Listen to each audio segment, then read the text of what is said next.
Hello everyone. आज academy के channel पे आपका स्वागत है। मैं अरविंद गुप्ता।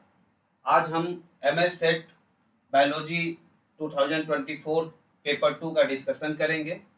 इसमें 100 क्वेश्चंस होते हैं। हम इसको दो पार्ट में डिस्कस करेंगे। अभी हम 50 क्वेश्चंस को डिस्कस करेंगे इस सेशन में। देन नेक्स्ट पार्ट में हम अदर 50 क्वेश्चंस को डिस्कस करेंगे। तो आइए शुरू करते हैं। पहला क्वेश्चन है कि hydrogen bonds are present in water structure. Presence of hydrogen bond gives a characteristic property to water which is. तो इसमें हाइड्रोजन बॉन्ड की बात किया हुआ है। तो सबसे पहले हम हाइड्रोजन बॉन्ड को डिस्कस करते हैं कि हाइड्रोजन बॉन्डिंग होती क्या है।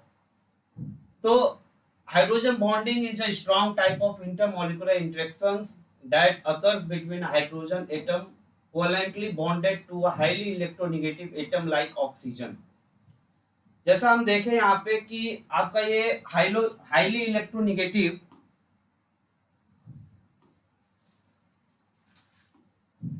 हाईली इलेक्ट्रोनिगेटिव ऑक्सीजन है और यहाँ पे आपका हाइड्रोजन है। इनके बीच में क्या हुआ है, इनके बीच में एक हाइड्रोजन बॉन्ड का फॉर्मेशन हुआ है। इनके बीच में क्या हो रहा है, हाइड्रोजन बॉन्ड का फॉर्मेशन हो रहा है। तो हाइड्रोजन बॉन्डिंग किस टाइप का इंटरेक्शन है, एक strong type of intermolecular interaction है।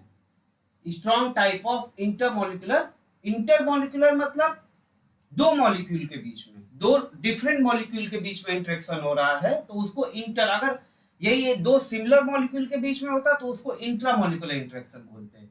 तो यहाँ पे ये किस टाइप का इंटरेक्शन है, इंटरमॉलिक्यूलर इंटरेक्शन है और ये एक स्ट्रॉन्ग टाइप ऑफ इंटरेक्शन है। तो अगर हम ऑप्शंस देखें तो ऑप्शंस क्या क्या है हमारे पास, high melting and high boiling points, high melting and low boiling points, low melting and high boiling point, and last option है low melting and low boiling point. तो जैसा कि मैंने डिस्कस किया कि ये एक strong type of intermolecular interaction है। तो यहाँ पे जो हमारा ऑप्शन जाएगा वो जाएगा आपका high melting and high boiling point, क्योंकि ये हमारा क्या है, strong type of intermolecular interaction है। देन नेक्स्ट क्वेश्चन देखते हैं। सेकेंड क्वेश्चन है, विच of the following membrane associated which of the following membrane associated process involves the steps of clathrin coated vesicle formation during its mechanism। तो इस question में बात किया हुआ है क्लैथरिन कोटेड वेजाइकल फॉर्मेशन की। यहाँ पे जो क्वेश्चन में पूछा हुआ है कि क्लैथरिन कोटेड वेजाइकल फॉर्मेशन ये किस टाइप का मैकेनिज्म इन्वॉल्व करता है। तो सबसे पहले हम डिस्कस करते हैं कि क्लैथरिन कोटेड वेजाइकल फॉर्मेशन क्या होता है। तो अगर हम बात करें क्लैथरिन मेडिएटेड एंडोसाइटोसिस की, तो clathrin mediated endocytosis also known as receptor mediated endocytosis that play a crucial role in intercellular trafficking by forming the coat of vesicles involved in sorting and transporting cargo within cells। It does this by binding to adapter proteins which in turn interact with cargo molecules leading to vesicle formation and transport। तो यहाँ पे हम देखते हैं कि ये कहना क्या चाहता है, क्लैथरिन मेडिएटेड एंडोसाइटोसिस होता क्या है। तो ये क्या है कि एक रिसेप्टर मेडिएटेड एंडोसाइटोसिस है। रिसेप्टर मेडिएटेड एंडोसाइटोसिस क्या है कि जैसे मान लीजिए कि किसी प्रोटीन को या किसी मॉलिक्यूल को इंट्रासेलुलर लेके जाना है हमें, तो इसमें क्या होता है कि इसमें रिसेप्टर्स इन्वॉल्व होते हैं। ये यहाँ पे दिख रहा है आपको कि ये मान लीजिए ये कोई कार्गो प्रोटीन है और ये आपका रिसेप्टर है। तो ये इसमें पहली बात क्या निकल के आती है कि क्लैथरिन मेडिएटेड एंडोसाइटोसिस किस टाइप का एंडोसाइटोसिस है, रिसेप्टर मेडिएटेड एंडोसाइटोसिस है। फिर क्या होता है कि इसमें जैसे ये इसमें एडाप्टर प्रोटीन्स भी इन्वॉल्व होते हैं। कई बार एग्जाम से क्वेश्चंस ऐसे पूछे जाते हैं कि एडाप्टर प्रोटीन्स किसके साथ इन्वॉल्व होता है, तो क्लैथरिन प्रोटीन के साथ एडाप्टर प्रोटीन्स इन्वॉल्व होते हैं जो कि आपको एंडोसाइटोसिस में हेल्पफुल होते हैं। तो यहाँ पे रिसेप्टर के साथ एडाप्टर प्रोटीन्स भी लगे होते हैं और ये आपको क्या करते हैं कि यहाँ पे आपका ये क्लैथरिन है और ये आपका जो है क्या करते हैं कि यहाँ पे क्लैथरिन जो है ये एडाप्टर प्रोटीन के साथ एसोसिएट होते हैं और ये फिर जो है यहाँ पे वेजाइकल फॉर्मेशन होता है। वेजाइकल फॉर्मेशन के बाद जो है ये आपका एंडोसाइटोसिस हो जाता है। तो क्वेश्चन में हमने क्या बात किया, ये क्वेश्चन में क्या पूछा, क्लैथरीन कोटेड वेजिकल फॉर्मेशन की। तो अब हम ऑप्शंस को देखते हैं कि पहला है इसमें फेगोसाइटोसिस, दूसरा है आपका अमीनो एसिड अपटेक, तीसरा है आपका रिसेप्टर मेडिएटेड एंडोसाइटोसिस, और फोर्थ है आपका कैल्शियम अपटेक। तो देखिए हमने पहले ही डिस्कस किया कि क्लैथरीन मेडिएटेड एंडोसाइटोसिस क्या है, also known as receptor mediated endocytosis, और यहाँ पे क्लैथरीन कोटेड वेजिकल फॉर्मेशन की बात किया हुआ है, तो यहाँ पे जो हमारा आंसर जाएगा वो क्या जाएगा, आपका रिसेप्टर मेडिएटेड एंडोसाइटोसिस जाएगा। देन नेक्स्ट क्वेश्चन हम डिस्कस करते हैं आपका, देन हम फेगोसाइटोसिस को भी डिस्कस करते हैं। फेगोसाइटोसिस क्या है, is a cellular process where a cell engulfs large particles like bacteria or cell debris forming a vesicle called a phagosomes. This process also known as cell eating and it is a type of endocytosis. तो जैसा हमने क्लैथरीन mediated endocytosis में देखा कि ये क्या है, receptor mediated endocytosis है, लेकिन यहाँ पे क्या होता है, फेगोसाइटोसिस में सेल इनगल्फिंग होती है। यहाँ पे आपका क्या होता है कि फाइगोसोम्स का फॉर्मेशन होता है, और वो जो है आपका सेल्स को कोई भी पार्टिकल्स वगैरह या बैक्टीरिया या कुछ भी उसको सेल्स के अंदर लेके चला जाता है, और वहां पे आपका जो भी बैक्टीरिया वगैरह उनका डिग्रेडेशन कराता है। तो ये रिसेप्टर मेडिएटेड एंडोसाइटोसिस में नहीं आता है, ये एक सेलुलर प्रोसेस है जिसमें सेल इंगल्फिंग इन्वॉल्व होता है, किसी भी पार्टिकल को सेल्स इंगल्फ कर लेती है। तो यहाँ पे हमारे फाइगोसाइटोसिस नहीं जाएगा, तो यहाँ पे जो बेस्ट आंसर जाएगा यहाँ का, इसमें रिसेप्टर मेडिएटेड एंडोसाइटोसिस इस क्वेश्चन का जाएगा। देन नेक्स्ट क्वेश्चन हम देखते हैं आपका third, which one of the following is not a part of cell theory. तो यहाँ पे बात किया हुआ है सेल थ्योरी की, यहाँ पे क्वेश्चन जो पूछा हुआ है सेल थ्योरी के बारे में पूछा हुआ है। तो सबसे पहले हम सेल थ्योरी के बारे में डिस्कस करते हैं। सेल थ्योरी दिया किसने था, सेल थ्योरी दिया था स्लेडन एंड स्वॉन ने, दो साइंटिस्ट थे आपके, स्लेडन एंड, अच्छा कई बार यहाँ पे पूछता है कि कौन बॉटनिस्ट थे कौन जूलॉजिस्ट थे, तो जो आपके स्लेडन थे वो क्या थे, वो बॉटनिस्ट थे, और स्वॉन जो थे वो थे आपके जूलॉजिस्ट। तो स्लेडन एंड स्वॉन ने सेल थ्योरी दी थी। सेल थ्योरी में क्या था कि all organisms are composed of one और मोर सेल्स, मतलब कि जो भी ऑर्गेनिज्म है वो या तो यूनिसेलुलर होंगे या तो मल्टीसेलुलर होंगे, तो they will be composed of one और मोर सेल्स। देन नेक्स्ट था कि all cells arise from pre existing cells, पहले से कोई सेल मौजूद होगी, पेरेंट सेल होगी और उससे डॉटर सेल्स डिराइव्ड होंगे। देन नेक्स्ट था कि the cell is the structural and functional unit of all living things, जो सेल होगा वही आपका जो है स्ट्रक्चर एंड फंक्शनल यूनिट होगा सभी लिविंग थिंग्स में। वही सेल मिलके क्या करेंगे, टिश्यू का फॉर्मेशन करेंगे, फिर टिश्यू मिलके ऑर्गन का फॉर्मेशन करेंगे, और फिर सारे ऑर्गन मिलके क्या करेंगे, एक ऑर्गन सिस्टम का फॉर्मेशन करेंगे, और उसके बाद क्या होगा, एक ऑर्गेनिज्म का फॉर्मेशन होगा। तो ये तो बात थी सेल थ्योरी की। दिया किसने था, स्लेडन एंड स्वॉन ने। स्लेडन बॉटनिस्ट थे, स्वॉन जो थे आपके वो जूलॉजिस्ट थे। याद करने का एक ट्रिक ये भी हो सकता है कि स्वॉन, हंस, हंस को स्वान बोला जाता है, तो वो क्या होता है, एनिमल में आता है, एनिमल में क्या आते हैं आपके, जूलॉजी आती है। तो यहाँ पे याद कर सकते हैं कि स्वॉन किससे थे, कौन थे, वो जूलॉजिस्ट थे, और स्लेडन बॉटनिस्ट थे। तो हम क्वेश्चन पे आते हैं। क्वेश्चन में पहला ऑप्शन है organism are made up of cells, जैसा कि मैंने अभी डिस्कस किया कि all organisms are composed of one और more cells. Cells are functional unit of multi cellular organism, जो आपका थर्ड पॉइंट था कि cell is the structure and functional unit of all living things. Cells in a multicellular organism arise from pre-existing cells. Second point है आपका all cells arise from pre-existing cells. Then third है आपका कि cells in a multicellular organism are derived from non-cells. मतलब ये हमारा option क्या हो गया, गलत हो गया, क्योंकि क्वेश्चन में ये बहुत ही ध्यान रखने वाली बात होती है कि नॉट जहां भी लिखा हुआ है बहुत ही ध्यान से पढ़ना होता है कि which one of the following is not a part of cell theory. तो हमने सारे पॉइंट आपको सेल थ्योरी के बारे में डिस्कस किए, तो यहाँ से जो हमारा आंसर जाएगा वो जाएगा डी, जो ये कह रहा है कि cell in a multicellular organisms are derived from non cells. तो ये हमारा क्या हो गया, ऑप्शन गलत हो गया। तो ये हमारा ऑप्शन क्या हुआ, गलत हो गया। तो नेक्स्ट क्वेश्चन पे हम आते हैं आपके, assembly of cytoplasmic microtubule from tubulin dimers is inhibited if the cell is treated with. तो यहाँ पे कुछ आपके ये कुछ प्रोटीन है, कुछ एंटीबायोटिक वगैरह दिए हुए हैं, और इसमें पूछा हुआ है कि असेंबली ऑफ साइटोप्लाज्मिक माइक्रोट्यूब्यूल। तो माइक्रोट्यूब्यूल की असेंबली को कौन सा जो है यहाँ पे इनहिबिट करेगा, तो इसके बारे में हम डिस्कस करते हैं। सबसे पहला आपका आता है स्ट्रेप्टोमाइसिन। स्ट्रेप्टोमाइसिन क्या है? Streptomycin is the first discovered aminoglycoside antibiotic originally isolated from the bacteria streptomyces griseus. It is now primarily used as part of multi-drug treatment of pulmonary tuberculosis। तो स्ट्रेप्टोमाइसिन क्या है? ये एक एंटीबायोटिक है, aminoglycoside antibiotic है, और इसका किसकी ट्रीटमेंट के लिए यूज करते हैं? तो पल्मोनरी ट्यूबरकुलोसिस की ट्रीटमेंट के लिए आपको ये स्ट्रेप्टोमाइसिन का यूज किया जाता है। फिर अगला आपका है कैलमोडेलिन, जो कि एक small protein involve in calcium signalling में इन्वॉल्व होता है। Among the targets of CAM are number of kinases including myosin-like kinases, various calcium-dependent kinases and phosphorylase kinases। तो कैलमोडेलिन क्या है? आपका एक कैल्शियम सिग्नलिंग मॉलिक्यूल है, तो यहाँ पे ये ऑप्शंस तो नहीं जाएगा। फिर नेक्स्ट है आपका कॉल्चिसिन। कॉल्चिसिन क्या होता है? Demonstrates primarily anti inflammatory effects. It disrupt cytoskeletal functions by inhibiting beta tubulin polymerization into microtubules, and colchicine is a FDA approved drug for GOT prevention। Got disease में colchicine, got disease को रोकने के लिए colchicine का use करते हैं हम लोग। कॉल्चिसिन एक जो है आपका एंटी इंफ्लेमेटरी ड्रग है।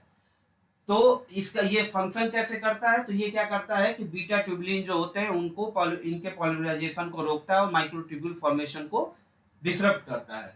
तो ये आपका देन नेक्स्ट ऑप्शन भी हम डिस्कस कर लेते हैं, फिर आंसर पे जाएंगे कि carbenicillin is an antibiotic. It kills bacteria by preventing them from forming the bacterial protective covering. मतलब सेल वॉल फॉर्मेशन को ये रोकता है। कार्बोनेसिलिन क्या करता है? सेल वॉल फॉर्मेशन को रोकता है। तो आपका जो यहाँ पे बेस्ट ऑप्शन जो यहाँ पे आंसर हमारा जाएगा वो क्या जाएगा? कॉल्चिसिन जाएगा, क्योंकि कॉल्चिसिन ही क्या करता है? ये बीटा ट्यूब्यूल पॉलिमराइजेशन को माइक्रोट्यूब्यूल में बनने से रोकता है, बीटा ट्यूबुलिन को माइक्रोट्यूब्यूल में फॉर्मेशन में रोकता है। तो ये आपका जो है क्या होगा? यहाँ पे जो हमारा आंसर जाएगा वो क्या होगा?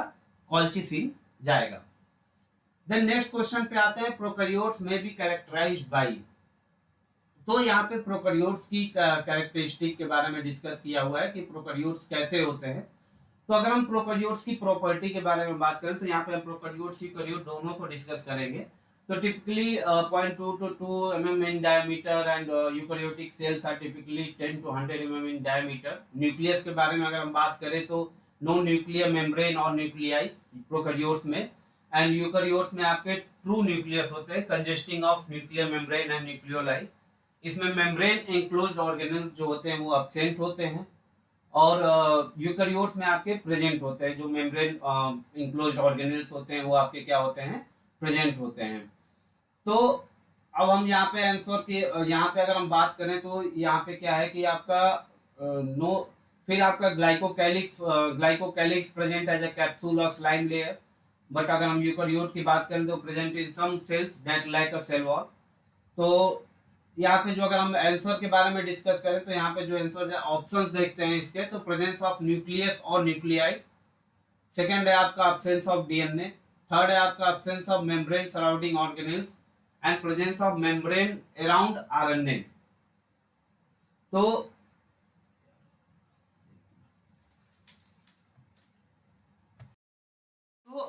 आइए देखते हैं यहाँ पे जो आंसर हमारा जाएगा वो जाएगा आपका सी, क्योंकि अभी हमने आपसे डिस्कस किया कि जो प्रोकैरियोट्स होते हैं उनमें क्या होता है? मेम्ब्रेन एंक्लोज्ड ऑर्गेनेल्स नहीं होते हैं।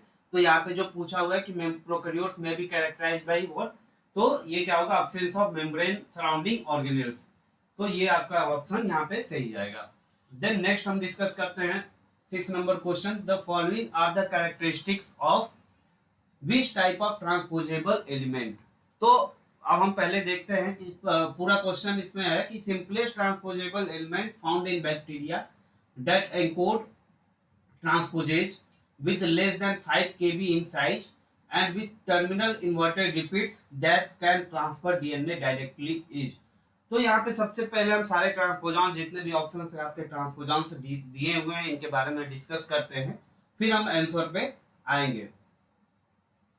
तो सबसे पहली बात कि ट्रांसपोजेबल एलिमेंट्स क्या होते हैं। तो transposable elements also known as jumping genes, इनको जंपिंग जीन्स भी बोला जाता है।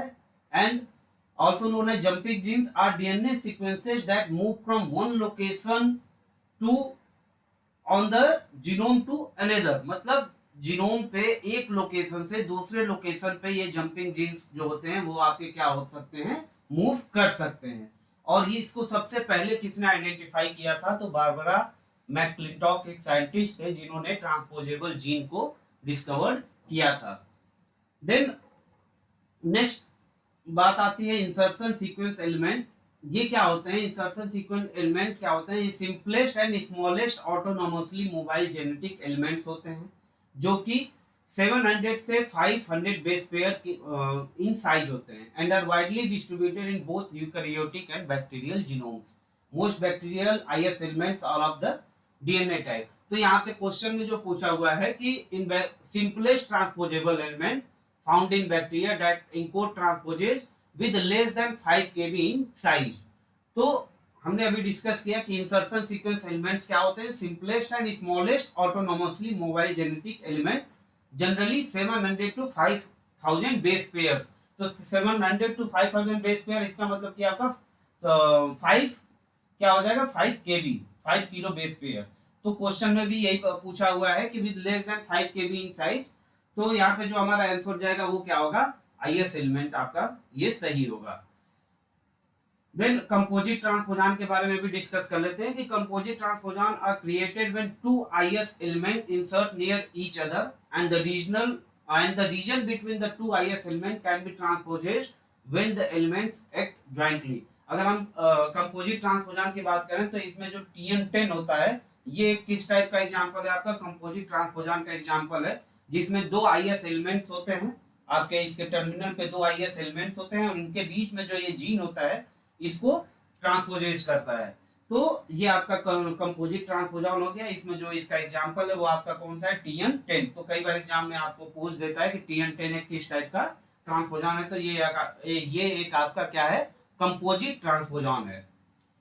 देन नेक्स्ट हम देखते हैं नॉन कंपोजिट ट्रांसपोजान्स क्या होते हैं। इधर sequence of DNA containing gene for transposase and multiple other gene in between terminal inverted repeats. तो ये आपके लेफ्ट इन्वर्टेड रिपीट्स है और ये आपका राइट इन्वर्टेड रिपीट्स है, उनके बीच में जो भी आपका इनके बीच में आपका जीन जो प्रेजेंट है उनको ट्रांसपोज करता है। तो ये आपका जो TN3 जो आपका ट्रांसपोजान है ये किस टाइप का ट्रांसपोजान है, आपका नॉन कंपोजिट ट्रांसपोजान है। तो देन नेक्स्ट हम डिस्कस करते हैं क्वेश्चन नंबर 7 है आपका कि first chromosome linkage map of for 5 genes on X chromosome of Drosophila was constructed by. तो यहाँ पे क्या बात कर रहा है, chromosomal linkage map. Chromosomal linkage map simply अगर हम कहें तो क्या होगा, क्रोमोसोमल मैपिंग की बात कर रहा है ये। अगर हम सिंपली यहाँ पे बात करें तो इस क्वेश्चन में किसकी बात कर रहा है, तो क्रोमोसोमल मैपिंग की बात कर रहा है। तो क्रोमोसोमल मैपिंग सबसे पहले किसने किया था, तो एक साइंटिस्ट से क्या थे, अल्फ्रेड स्टर्टीवेंट, AH स्टर्टीवेंट, इन्होंने सबसे पहले क्या किया था, क्रोमोसोमल मैपिंग की थी। तो first chromosomal linkage map of for 5 genes on the X chromosome of Drosophila किस पे किया, किसका किया था, तो ड्रोसोफिला जीन का क्या किया था, एक्स क्रोमोसोम को क्या किया था, मैपिंग की थी and was constructed by Alfred Sturtevant. और ये किसके स्टूडेंट थे, TH हंट मॉर्गन के स्टूडेंट थे। In 1930 he mapped the relative locations of these gene। तो यहाँ पे जो इसका आंसर जाएगा वो जाएगा आपके C आंसर जाएगा, जो कि AH स्टर्टीवेंट ने इन्होंने क्या किया था, क्रोमोसोमल लिंकेज मैपिंग दी थी। फिर नेक्स्ट हम डिस्कस करते हैं कि experimental verification of chromosomal theory inheritance वो किसके द्वारा दिया गया था, तो वो दिया गया था TH मॉर्गन के द्वारा। Experimental verification chromosomal theory of inheritance इन्होंने क्या फिर नेक्स्ट आपके जो साइंटिस्ट हैं बेंजर, इन्होंने क्या यूज किया था, यूजिंग बैक्टीरियोफाज। इनका क्या रोल था, यूजिंग बैक्टीरियोफाज जो कि T4 बैक्टीरियोफाज को यूज किया था। Benzer developed a technique to select for rare genetic recombination events in organisms carrying different mutations in the R2 locus and so that mutation can occur at many different sites in the same gene। इनका कहने का ये मतलब था कि कोई एक gene है तो उसके डिफरेंट साइट्स पे आपके म्यूटेशंस इन्वॉल्व हो सकते हैं। तो क्या यूज किया था इन्होंने, बैक्टीरियोफाज T4। तो क्वेश्चन में पूछ सकता है कि बेंजर ने किस पे काम किया था, तो बैक्टीरियोफाज T4 बैक्टीरियोफाज पे इन्होंने वर्क किया था। देन नेक्स्ट क्वेश्चन है, chromosomal site at which a group of genes affecting quantitative traits की बात किया हुआ है इस क्वेश्चन में। Quantitative traits are located is called as. तो सबसे पहले तो हम देखते हैं कि जेनेटिक्स में लोकस क्या होता है। In genetics a locus refer to the specific fixed position of a gene और genetic marker on a chromosome. It's essentially the address of a gene within the genome, defining its physical location. तो locus क्या होता है कि एक fix position होता है जो कि क्रोमोसोम पे जीन का फिक्स पोजीशन होता है, तो उसको हम लोकस बोलते हैं। तो यहाँ पे बात किया क्वांटिटेटिव ट्रेट्स की। तो क्वांटिटेटिव ट्रेट्स तो ऑप्शंस में अगर हम देखेंगे तो क्या क्या हमारे पास ऑप्शन है, qualitative trait locus, qualitative trait locus, quantitative trait locus, multiple allele locus and dominate locus. तो सब पहले ही हमने डिस्कस किया कि लोकस क्या होता है, एक specific fix position of a gene on a chromosome. Chromosome पे जीन का एक स्पेसिफिक फिक्स पोजीशन होता है आपका लोकस। तो यहाँ पे बात किया क्वांटिटेटिव ट्रेट्स की, तो जो हमारा आंसर यहाँ पे जाएगा क्वांटिटेटिव ट्रेट लोकस, क्योंकि वहीं पे आपका जो क्वांटिटेटिव ट्रेट्स के जो जीन होंगे वो प्रेजेंट होंगे उसी लोकस पे। तो जो हमारा आंसर जाएगा वो कौन सा जाएगा, बी आंसर जाएगा यहाँ पर। देन नेक्स्ट क्वेश्चन है, in prion disease classically the. Prion disease में क्या होता है, तो सबसे पहले हम डिस्कस करते हैं कि प्रायन डिजीज क्या होता है। प्रायन डिजीज क्या होता है, prion disease is a group of very rare neurodegenerative disease that can affect humans and animals. Prion disease happens when normal proteins in your brain turn into abnormal protein as prion. तो प्रायन एक किस type का disease है, ये एक abnormal protein disease है। इसमें क्या होता है कि प्रोटीन एग्रीगेट्स बन जाते हैं, प्रोटीन जो नॉर्मल प्रोटीन्स होती हैं वो क्या हो जाती हैं, एबनॉर्मल की तरफ फंक्शंस करने लगती हैं। और तो यहाँ पे जो मेन जो पॉइंट है कि ये प्रायन क्या है, ये आपका एक प्रोटीन डिजीज है। Prion disease, sometimes called transmissible spongiform encephalopathy, causes brain damage that leads to dementia.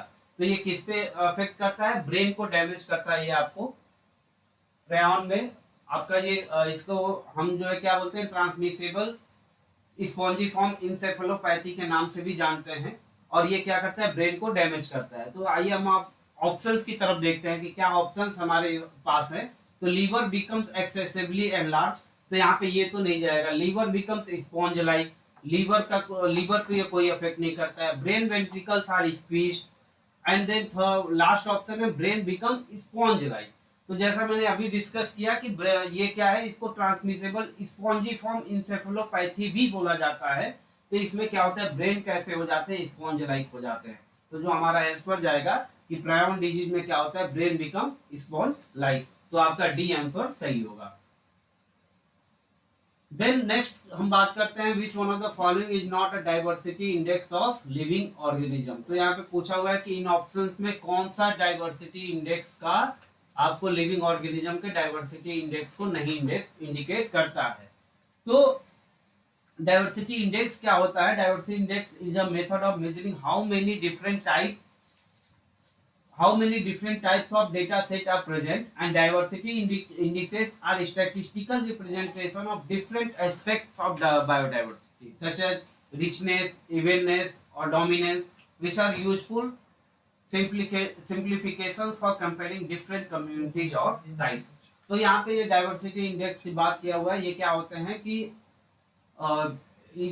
इसमें आपका it is a measuring of how many different types और data sets are present and ये आपके डाइवर्सिटी इंडिसेस क्या है, ये एक स्टैटिस्टिकल रिप्रेजेंटेशन है। तो अगर हम यहाँ पे देखें तो आपके डाइवर्सिटी इंडिसेस में शेनॉन इंडेक्स आता है, सिम्पसन इंडेक्स आता है, बर्गर पार्कर इंडेक्स आते हैं। तो ये सारे ऑप्शंस में आपके प्रेजेंट भी हैं। लेकिन जो एम्पियन इंडेक्स होता है वो क्या होता है, इसको हम बोलते हैं most probable number index, is a statistical estimate of the number of micro organism. Micro organisms को ये जो है उसका एक स्टैटिस्टिकल एस्टिमेट देता है कि कितने नंबर ऑफ माइक्रो ऑर्गेनिज्म इसमें प्रेजेंट है। तो यहाँ पे जो हमारा आंसर जाएगा वो कौन सा जाएगा, एम्पियन इंडेक्स जाएगा, क्योंकि ये माइक्रो ऑर्गेनिजम्स को लिए, जैसे बैक्टीरिया वगैरह के लिए, कॉलीफॉर्म बैक्टीरिया स्पेसिफिकली, वाटर या फूड सैंपल में कितने कॉलीफॉर्म बैक्टीरिया प्रेजेंट है उसके लिए ये इंडेक्स यूज करते हैं, एम्पियन इंडेक्स। तो जो हमारा यहाँ पे ऑप्शन जाएगा वो कौन सा जाएगा, एम्पियन इंडेक्स जाएगा। देन यहाँ पे हम बात करते हैं आर्टिकुलेशन ऑफ, यहाँ पे jaw suspension, articulation of both the jaws with skull is termed as jaw suspension. One of the following types is observed in teleost fishes में पूछा हुआ है कि टेलियोस्ट फिशेस में कौन सा जॉ सस्पेंशन प्रेजेंट होता है। तो यहाँ पे अगर हम देखते हैं तो जो टेलियोस्ट फिशेस की बात करें तो इनमें मॉडिफाइड हाइयोस्टाइली पाई जाती है, मॉडिफाइड हाइयोस्टाइली। तो जो हमारा आंसर यहाँ पे जाएगा वो क्या जाएगा, हाइयोस्टाइली जाएगा। तो नेक्स्ट क्वेश्चन है आपका कि in the representatives of order of Cestoda, Cestoda की बात कर रहा है, the mature proglottids gets separated from main body by a process known as. तो यहाँ पे किसकी बात कर रहा है, यहाँ पे बात कर रहा है आपकी सेस्टोडा की। सेस्टोडा आपका क्या होता है, किस ग्रुप में आता है सेस्टोडा, तो सेस्टोडा आपका किस में बिलोंग करता है, ये आपके आते हैं प्लेटीहेल्मिन्थेस में। प्लेटीहेल्मिन्थेस के ये किस में होता है, प्लेटीहेल्मिन्थेस में होता है।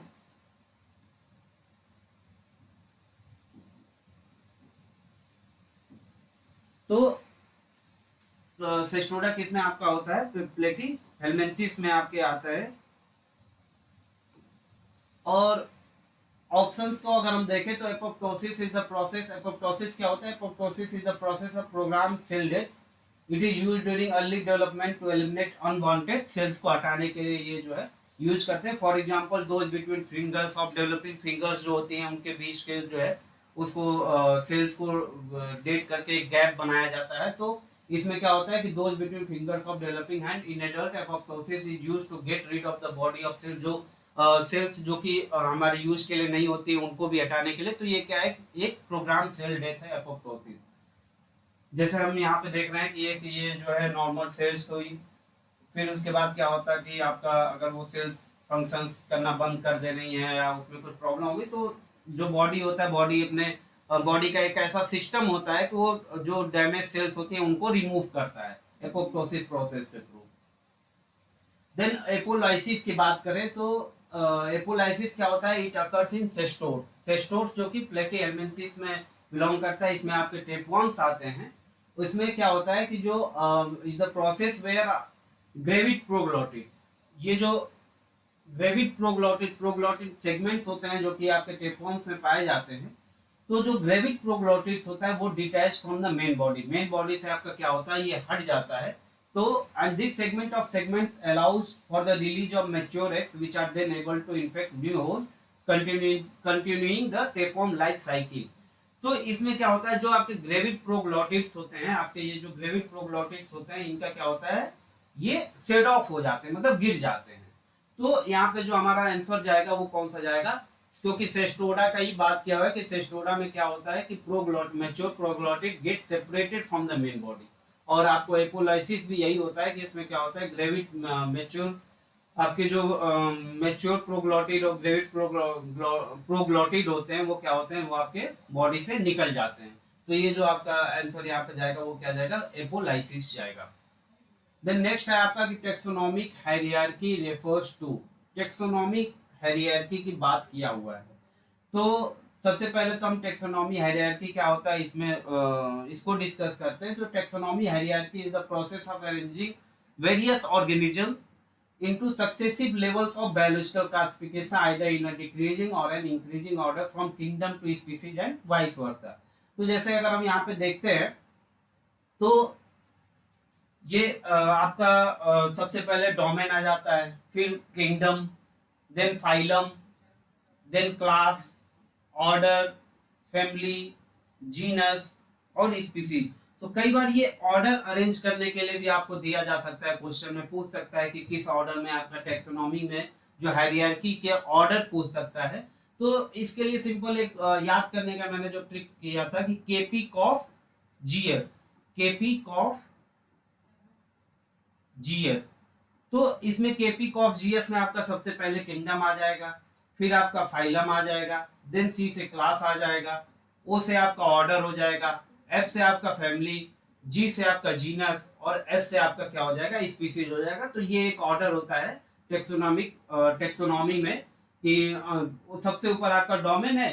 जो मोस्टली एग्जाम्स में जो पूछे जाते हैं किंगडम से पूछता है कि किंगडम का अरेंजमेंट जो पूछता है, तो kingdom, phylum, class, order, family, genus और स्पीसीज की। तो ये एक आपकी टेक्सोनॉमिक हायरार्की हो गई। तो यहाँ पे अब हम ऑप्शंस को देखें अगर, तो classification of species based on fossil record, तो फॉसिल रिकॉर्ड पे ये नहीं होता है। A list of taxonomists worked on taxonomy of a species, ये भी ऑप्शन नहीं जाएगा। A group of taxonomists who decide nomenclature of animals and plants, ये भी नहीं जाएगा। ये आपका क्या है, ये step wise arrangement of all categories for classification of animals and plants. तो जैसा हमने बताया कि ये एक स्टेप वाइज अरेंजमेंट है। सबसे पहले किंगडम है, फाइलम है, क्लास है, फिर उसका ऑर्डर है, फैमिली है, जीनस और स्पीसीज आते हैं। तो यहाँ पे ये हमारा जो आंसर जाएगा वो क्या जाएगा, डी जाएगा, क्योंकि ये क्या है, ये स्टेप वाइज अरेंजमेंट है। देन नेक्स्ट बात हम करते हैं कि माइकोप्लाज्मिया नेक्स्ट आपका क्वेश्चन है, क्वेश्चन नंबर 14। इसमें क्या कह रहा है कि माइकोप्लाज्मा, रिकेट्सिया एंड क्लेमिडी आर, इसमें जो क्वेश्चन में जो पूछा हुआ है कि माइकोप्लाज्मा, रिकेट्सिया एंड क्लेमाइडी ये क्या होते हैं। तो अगर हम इनकी बात करें तो kingdom Monera is a group of prokaryotic organisms that are unicellular and lack a nucleus. Kingdom Monera includes two main groups, archaebacteria and eubacteria. इसमें कौन से जो मेन ग्रुप्स कौन कौन से आते हैं, इसमें आपके आते हैं आर्कीबैक्टीरिया और यूबैक्टीरिया। और किंगडम मोनेरा जो कि सबसे पहले किसके द्वारा प्रपोज किया गया था, अर्नस्ट हैकेल के द्वारा जो है किंगडम मोनेरा प्रपोज किया गया था। इसके जो एग्जांपल्स है आपका इकोलाई है, माइकोप्लाज्मा, मैग्नोबैक्टीरियम, स्ट्रेप्टोकोकस। तो इसमें मेनली आपके बैक्टीरिया वाले ग्रुप आते हैं मोनेरंस में। अगर हम 5 किंगडम क्लासिफिकेशंस की बात की करें तो यहाँ पे 5 किंगडम क्लासिफिकेशन किसने दिया था, तो आर एच विटेकर के द्वारा दिया गया था। आर एच विटेकर के द्वारा आपका ये 5 किंगडम क्लासिफिकेशन दिया गया था, जिसमें क्या क्या थे आपके, Monera, protista, fungi, Plantae, animalia. अगर हम बाकी के बारे में भी बात करें तो जैसे कि इसमें और भी चीजें होती है कि 2 किंगडम क्लासिफिकेशन सिस्टम किसने दिया था, तो 2 किंगडम क्लासिफिकेशन या इसको हम बाइनोमियल क्लासिफिकेशन भी बोलते हैं। तो 2 किंगडम क्लासिफिकेशन किसने दिया था, तो ये आपके कैरोलस लीनियस ने दिया था। सिंपल अगर हम लीनियस लिख ले तो 2 किंगडम क्लासिफिकेशन सिस्टम किसने दिया था, तो लीनियस ने दिया था।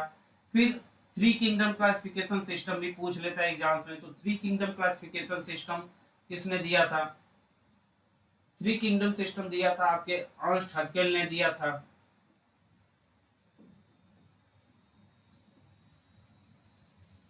3 किंगडम सिस्टम आपके किसने दिया था, अर्नस्ट हैकेल ने दिया था। देन 4 किंगडम सिस्टम की भी बात आती है कि 4 किंगडम सिस्टम क्लासिफिकेशन किसने दिया था, तो ये आपके किसने दिया था, पोपलैंड ने दिया था। तो ये किसने दिया था, तो ये आपके जो है 2 kingdom system, 3 kingdom system, 4 kingdom system और आपका 5 किंगडम सिस्टम। तो इस क्वेश्चन में जो हमारा आंसर जाएगा वो जाएगा, क्या जाएगा, it's a type of small bacteria. जैसा हमने आपको डिस्कस किया कि माइकोप्लाज्मा ये किसमें आते हैं, माइकोप्लाज्मा आपका क्वेश्चन में दिया हुआ है, रिकेट्सिया, क्लेमाइडी। तो ये मोनेरंस ग्रुप में आते हैं, उसमें कौन आते हैं आपके, बैक्टीरिया आते हैं। तो जो हमारा आंसर जाएगा वो क्या जाएगा, स्मॉल बैक्टीरिया जाएगा। Then when biological next question है आपका question number 15, when biological oxygen demand become very high। Biological oxygen demand जब बहुत हाई हो जाएगा तो क्या होगा। तो सबसे पहले हम डिस्कस करते हैं कि बायोलॉजिकल ऑक्सीजन डिमांड क्या होता है।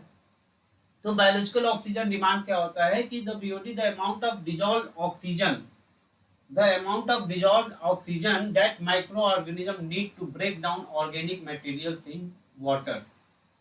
तो जो ऑक्सीजन माइक्रो ऑर्गेनिजम्स को रिक्वायर्ड होती है आपको ऑर्गेनिक मटेरियल्स को ब्रेक करने के लिए, उसको बोलते हैं बायोलॉजिकल ऑक्सीजन डिमांड। तो जो आपका हेल्दी वाटर होता है उसमें डिजॉल्व ऑक्सीजन और फिर माइक्रो ऑर्गेनिजम्स का एक बैलेंस होता है। When water contains excess of organic materials, microorganisms begin to break them down। अगर उसमें ऑर्गेनिक मटेरियल्स बहुत ज्यादा हो गए तो माइक्रो ऑर्गेनिजम्स क्या करेंगे, उनको ब्रेक करना स्टार्ट कर देंगे। As microorganism break down the excess organic material they use up dissolved oxygen.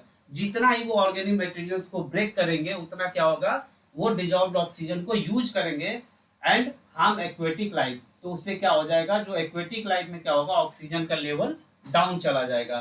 तो बीओडी में क्या होगा कि जितने भी जब ऑर्गेनिक मटेरियल्स की अमाउंट जो है वाटर्स में जब इंक्रीज हो जाएगा, तो उससे क्या होगा कि जो माइक्रो ऑर्गेनिजम्स होंगे वो ऑक्सीजन को ब्रेक डाउन करेंगे, और जितना ज्यादा सॉरी ऑर्गेनिक मैटर्स को ब्रेक डाउन करेंगे, उसमें क्या होगा कि ऑक्सीजन कंजम्पशन बढ़ेगा। जब ऑक्सीजन कंजम्पशन बढ़ेगा तो वाटर बॉडी कैसी हो जाएगी, तो उसमें लेस ऑक्सीजन हो जाएगा। तो अगर हम ऑप्शन यहाँ पे देखें तो water become suitable for growth of aerobic microscope, तो ये तो होगा नहीं क्योंकि ऑक्सीजन कम हो जा रहा है। Amount of dissolve oxygen increase, ये भी ऑप्शन हमारा सही होगा। द वाटर बिकम्स एनोरेबिक, एनोरेबिक तो यहाँ पे क्या हो रहा है कि ऑक्सीजन कम हो जाएगा। जब ऑक्सीजन लेवल कम हो जाएगा तो वाटर क्या हो जाएगा, वो एनोरेबिक कंडीशन में हो जाएगा। लास्ट ऑप्शन में हम डिस्कस कर लेते हैं कि both concentration of microbes and dissolve oxygen decrease है। तो यहाँ पे दोनों बोल रहा है कि बोथ कंसंट्रेशन ऑफ माइक्रोब्स, तो ये नहीं होगा, माइक्रोब्स का कंसंट्रेशन नहीं कम होगा, लेकिन क्या होगा कि वाटर बिकम्स एनोरेबिक। तो यहाँ पे जो हमारा ऑप्शन सही होगा वो कौन सा होगा, सी होगा, क्योंकि यहाँ पे क्या होगा, ऑक्सीजन का लेवल डिप्लीट हो जाएगा या कम हो जाएगा। तो यहाँ पे जो हमारा आंसर जाएगा वो कौन सा जाएगा, आपका सी आंसर जाएगा। देन नेक्स्ट क्वेश्चन हम देखते हैं। नेक्स्ट क्वेश्चन आपका कौन सा है, question number 16, which one of the following extra embryonic membrane found as unique feature in terrestrial vertebrates only। तो यहाँ पे किसकी बात किया हुआ है, एक्स्ट्रा एम्ब्रियोनिक मेम्ब्रेन की बात किया हुआ है। तो सबसे पहले हम एक्स्ट्रा एम्ब्रियोनिक मेम्ब्रेन के बारे में डिस्कस करते हैं कि क्या होता है। तो extra embryonic membranes are specialised tissue structures, ये के स्पेशलाइज्ड टिश्यू स्ट्रक्चर्स होते हैं, and to protect developing embryo in reptile, bird and mammal. ये रेप्टाइल, बर्ड और मैमल को के एम्ब्रियो को प्रोटेक्ट करने में आपको क्या हेल्पफुल होते हैं। तो रेप्टाइल, बर्ड, मैमल ये किस ग्रुप में आते हैं आपके, ये आपके एमनियोटा, ये आपके किस में आते हैं, ये आपके एमनियोटा ग्रुप में आते हैं, रेप्टाइल, बर्ड्स एंड मैमल। ये आपके किस में आते हैं, एमनियोटा ग्रुप में आते हैं। कौन से, रेप्टाइल, बर्ड्स और मैमल में। तो इनमें क्या प्रेजेंट होती है, एक्स्ट्रा एम्ब्रियोनिक मेम्ब्रेन्स होती हैं जो कि एम्ब्रियो को प्रोटेक्ट करती हैं। फिर ये क्या इनका फंक्शंस क्या होता है, they are essential for the embryo's development, providing nourishment, nourishment provide करती हैं, cushioning and enabling gas exchange, gas exchange में भी इन्वॉल्व होते हैं। In humans this membranes are also known as fetal membranes. Human में क्या होता है, इस मेम्ब्रेन को फीटल मेम्ब्रेन के बारे में, फीटल मेम्ब्रेन भी कहा जाता है। देन नेक्स्ट हम सारे मेम्ब्रेन के बारे में डिस्कस करते हैं कि एमनियन क्या होता है, membrane that encloses the embryo in fluid filled sac. एक मिनट, ये क्या होते हैं कि ये क्या होता है कि ये एक फ्लूइड फिल्ड सैक होता है। एमनियन क्या होता है, फ्लूइड फिल्ड सैक होता है, providing a protective and cushioning environment. तो क्या होता है कि एक फ्लूइड फिल्ड सैक रहेगा, तो उससे क्या होगा कि एक सपोर्ट मिलेगा। कुशनिंग मतलब कि रुई नुमा या गद्दा नुमा जो है प्रोटेक्शन मिल रहा है, कुशनिंग मिल रही है। तो ये आपका एमनियन क्या करता है कि क्या करता है, आपका ये protecting and cushioning environment provide करता है। समटाइम्स में नरिशमेंट में भी आपका इन्वॉल्व होता है, क्योंकि ये एमनियोटिक फ्लूइड जो होते हैं वो सर्टेन आपके ग्रोथ फैक्टर्स वगैरह कंटेन किए होते हैं। तो ये आपके क्या होता है, एमनियोटिक एमनियन जो होते हैं, एमनियोटिक फ्लूइड जो होते हैं वो क्या नरिशमेंट में भी हेल्पफुल होते हैं। फिर कोरियन की बात करें तो कोरियन क्या होता है, आउटर मोस्ट मेम्ब्रेन होता है। कोरियन जो होता है वो आपका आउटर मोस्ट मेम्ब्रेन होता है, which interacts with the uterine wall in mammals and play role in gas exchange in birds. Birds में ये क्या होता है, गैस एक्सचेंज में रोल प्ले करता है। फिर देन एलेंटॉइस की अगर हम बात करें तो एलेंटॉइस ये sac like structure that stores waste and participates in gas exchange in some species. तो और फिर यॉक सैक जो होता है, yolk sac provide early nutrition in some animal and contribute to the development of blood vessels and germ cells in humans. तो जो हमारा question ने क्या कहा है कि which one of the following extra embryonic membrane found as unique feature in terrestrial vertebrates only. तो जो आपका एलेंट्रॉइस होता है ये क्या करता है कि ये एक्सक्रीशन में भी रोल प्ले करता है और गैस एक्सचेंज में भी रोल प्ले करता है, और ये एक पिक्यूलियर फीचर होता है आपके टेरेस्ट्रियल वर्टिब्रेट्स के। तो ये यहाँ पे जो हमारा आंसर जाएगा वो क्या जाएगा, एलेंट्रॉइस जाएगा। देन नेक्स्ट है कि since human are having such a notable impact on earth and its life, A new youngest epoch of the quaternary period is termed as। तो यहाँ पे इपोक की बात किया हुआ है, तो क्वाटरनरी पीरियड में सबसे रिसेंट जो इपोक है वो कौन सा है यहाँ पर पूछा हुआ है। तो यहाँ पे आपको होलोसीन है, बट रिसेंटली 2000 में एक आपका एंथ्रोपोसीन भी रिसेंटली इसको डिस्कवर किया गया। तो जो यहाँ पे जाएगा मोस्टली ये बहुत ही अभी एक्सेप्टेड नहीं किया गया है, बट क्वेश्चंस में आपको ये पूछा हुआ है, तो जो यहाँ पे आंसर जाएगा वो एंथ्रोपोसीन जाएगा। बट कई बार अगर आपको एंथ्रोपोसीन नहीं दिया हुआ है तो होलोसीन आपका जाएगा। अगर बाकी ऑप्शंस दिए हुए हैं एंथ्रोपोसीन नहीं है वहां पे, तो जो वहां पे आंसर जाएगा वो क्या जाएगा, होलोसीन जाएगा। देन नेक्स्ट हम बात करते हैं what largest bacterium more than 600 micrometre size in known to inhabit the gut of Acanthurus nigrofuscus. तो यहाँ पे लार्जेस्ट बैक्टीरिया का पूछा हुआ है। तो largest bacterium known to inhabit the gut of Acanthurus nigrofuscus the brown surgeon fish is Epulopiscium fishelsoni. Epulopiscium fishelsoni जो है वो क्या है, ये एक लार्जेस्ट बैक्टीरिया है जो कि 600 माइक्रोमीटर का होता है, making them among the largest known bacteria. तो ये आपका क्या है, एक लार्जेस्ट नोन बैक्टीरिया कौन सा है आपका, यूपोलिप्सिकम फिसेलसोनी। तो जो हमारा यहाँ पे आंसर जाएगा वो क्या जाएगा, सी जाएगा, जो कि है आपका यूपोलिप्सिकम फिसेलसोनी। और आपके क्वेश्चन में ये पूछा भी है कि व्हाट लार्जेस्ट बैक्टीरिया, और जो कि क्या होता है कि गट एकेंथस नाइग्रोफिस्कस के गट में प्रेजेंट होता है। देन नेक्स्ट ये आपका यूपोलिप्सिकम फिसेलसोनी बैक्टीरिया है, काफी साइन करता हुआ चमकता हुआ दिखाई दे रहा है आपको। फिर नेक्स्ट है कि नेक्स्ट क्वेश्चन है heliophytes are the plant. Heliophytes क्या होते हैं, तो heliophytes are called sun loving plants. ये क्या होते हैं, सन लविंग प्लांट्स होते हैं। And those that require full exposure to the sun for their optimum growth. तो सन लविंग प्लांट हैं तो उनको फुल एक ऑप्टिमम एक्सपोजर, एक सन का एक्सपोजर, उनको फुल एक्सपोजर चाहिए सन का, क्योंकि ये कैसे हैं, ये सन लविंग प्लांट्स हैं। तो जैसे कि आपका एग्जांपल है इसमें, आपका शुगर केन एग्जांपल होता है इसका हेलियोफाइट्स के। तो यहाँ पे पूछा हुआ है हेलियोफाइट्स के बारे में। तो हेलियोफाइट्स इसमें ऑप्शंस अगर हम देखें तो grow under shade, grow under direct sunlight, grow under water logged condition, grow under saline condition. तो जैसा मैंने डिस्कस किया कि हेलियोफाइट्स क्या होते हैं, ये एक सन लविंग प्लांट्स होते हैं। तो जो हमारा आंसर जाएगा यहाँ पे क्या जाएगा, ग्रोइंग अंडर डायरेक्ट सनलाइट। बाकी ऑप्शंस के बारे में भी अगर हम डिस्कस करें तो जीरोफाइट्स क्या होते हैं, जीरोफाइट्स वो प्लांट्स होते हैं जो कि लेस वाटर एरिया में ग्रो करते हैं, जहाँ पर पानी की मात्रा कम होती है वहां पर ग्रो करते हैं, तो वो क्या होते हैं, वो जीरोफाइट्स कहलाते हैं। उसमें आपके कैक्टस वगैरह आ जाते हैं। देन सेप्रोफाइट्स होते हैं the plant which get energy from dead and decaying matter. Dead and decaying matter से जो प्लांट्स अपना फूड इनटेक करते हैं, तो वो इसमें आपका जो है वो कैसे होते हैं, सेप्रोफाइट्स होते हैं। इसमें आपका एग्जांपल जो आ जाएगा वो आपका मशरूम है। देन हेलोफाइट्स होते हैं, हेलोफाइट जो कि साल्ट टॉलरेंट प्लांट्स होते हैं that grow in area with high salinity. जहां पर हाई सैलिनिटी या हाई सॉल्ट कंसंट्रेशन होता है वहां पर जो प्लांट्स ग्रो करते हैं उनको क्या बोला जाता है, हेलोफाइट्स बोलते हैं। इसमें आपके मैंग्रोव्स प्लांट वगैरह आ जाते हैं। तो नेक्स्ट क्वेश्चन पे चलते हैं। The largest carbon sink on the अर्थ।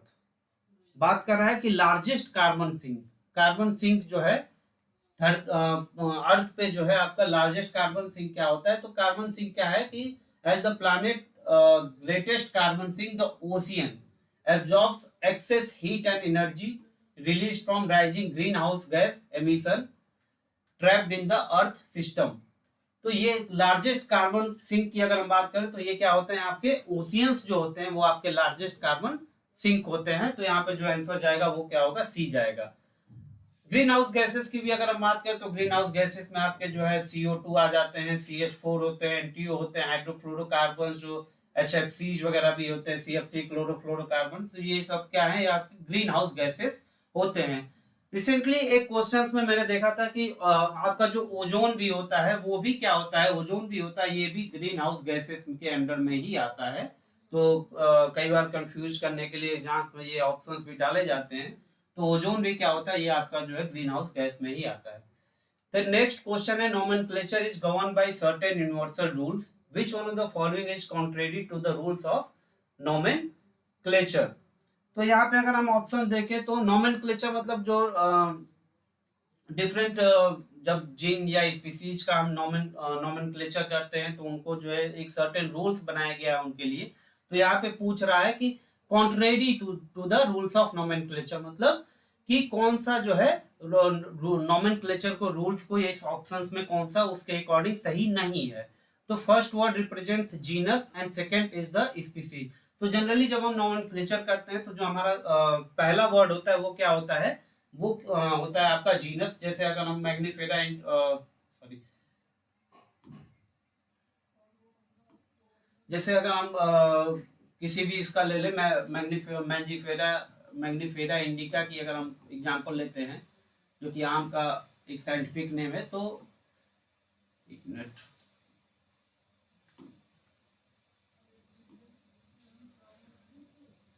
तो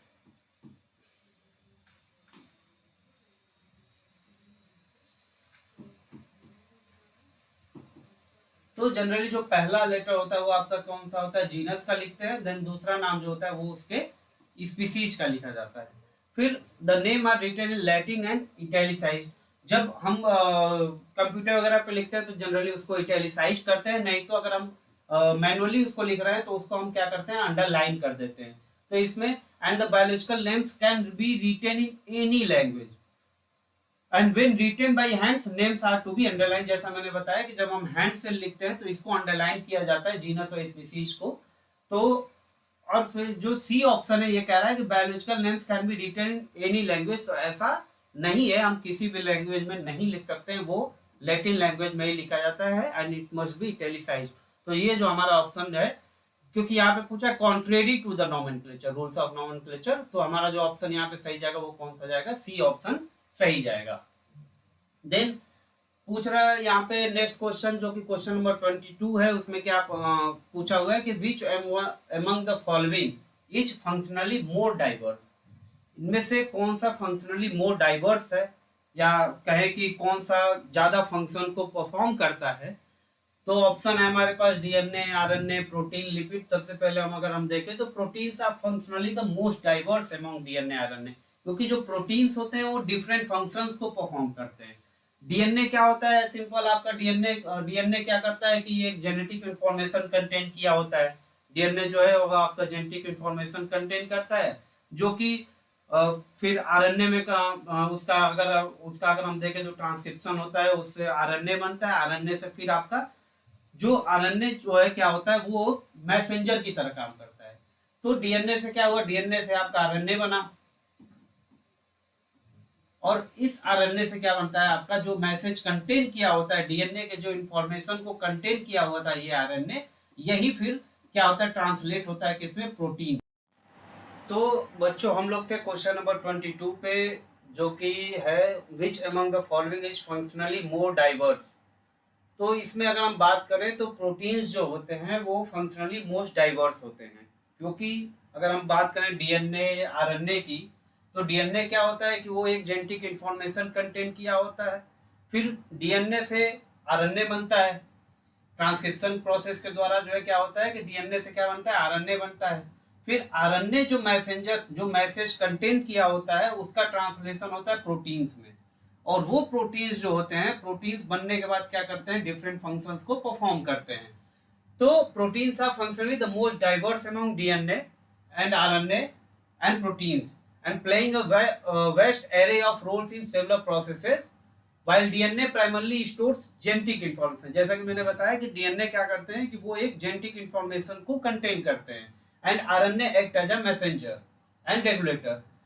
proteins serves as structure components, enzymes, hormones and more. तो प्रोटीन्स क्या करते हैं कि वो डिफरेंट फंक्शंस को परफॉर्म करते हैं, जैसे कि आपके ये एंजाइम जो होते हैं वो भी प्रोटीन्स होते हैं, डिफरेंट आपके बायोलॉजिकल प्रोसेसेस में इन्वॉल्व होते हैं एंजाइम्स। फिर हार्मोन्स जो होते हैं वो भी रेगुलेट करते हैं आपके बॉडी के फंक्शंस को। तो ये सारे क्या होते हैं, ये प्रोटीन्स होते हैं। तो प्रोटीन्स जो होता है वो क्या होता है, मोस्ट डाइवर्स वन होता है। तो यहाँ पे जो हमारा आंसर जाएगा वो क्या जाएगा, प्रोटीन जाएगा। फिर नेक्स्ट है कि river blindness disease occur due to. River blindness disease किसकी वजह से होता है? तो यहाँ पे हमारे पास ऑप्शन है लोआ लोआ, मानसोनेला परस्टेंस। देन थर्ड ऑप्शन है आपका मानसोनेला स्ट्रेप्टोसर्का, एंड लास्ट वन ऑप्शन है आपका ऑन्कोसर्का वॉल्वुलस। तो आइए देखते हैं हम इसका कि आंसर क्या जाएगा। तो होता क्या है कि river blindness is a parasitic disease caused by the filarial worm Onchocerca volvulus. Onchocerca volvulus के द्वारा क्या होता है? आपका रिवर ब्लाइंडनेस डिजीज होता है, जो कि ट्रांसमिट किसके द्वारा होता है? तो ब्लैक फ्लाइज के बाइटिंग से, ब्लैक फ्लाइज के बाइटिंग से ये डिजीज आपका ट्रांसमिट होता है। अगर यहाँ पे हम इसकी लाइफ साइकिल देखें तो ये आपका है जो है an infected black fly starts the cycle. जैसे कि मैंने बताया कि ब्लैक फ्लाइज के काटने से ये आपका डिजीज फैलता है। तो ये ब्लैक फ्लाई जो है, इन्फेक्टेड ब्लैक फ्लाई, ये डिजीज स्टार्ट करता है, ये इसकी लाइफ साइकिल है। और फिर नेक्स्ट अगर हम बात करें कि लोआ लोआ डिजीज क्या होता है इसमें, तो लोआ लोआ डिजीज जो है transmitted by the biting of infected deer flies. तो जो आपका रिवर ब्लाइंडनेस डिजीज जो होता है वो किसके काटने से होता है? ब्लैक फ्लाई के काटने से होता है। और आपका जो लोआ लोआ डिजीज जो होता है वो इन्फेक्टेड डियर फ्लाइज के काटने से होता है। तो यहाँ पे जो आंसर जाएगा वो आपका डी जाएगा, ऑन्कोसर्का वॉल्वुलस, जो कि रिवर ब्लाइंडनेस डिजीज कॉज करता है। नेक्स्ट आपका क्वेश्चन है cri du chat syndrome is cause due to which of the following. तो यहाँ पे पूछ रहा है कि क्राइडू चैट डिजीज क्यों होता है या उसका कॉज क्या है। तो इसमें ऑप्शन है आपके deletion of short arm of chromosome number 5, translocation of long arm of chromosome number 5, duplication of short arm of chromosome number 5 and inversion of short arm of chromosome number 5।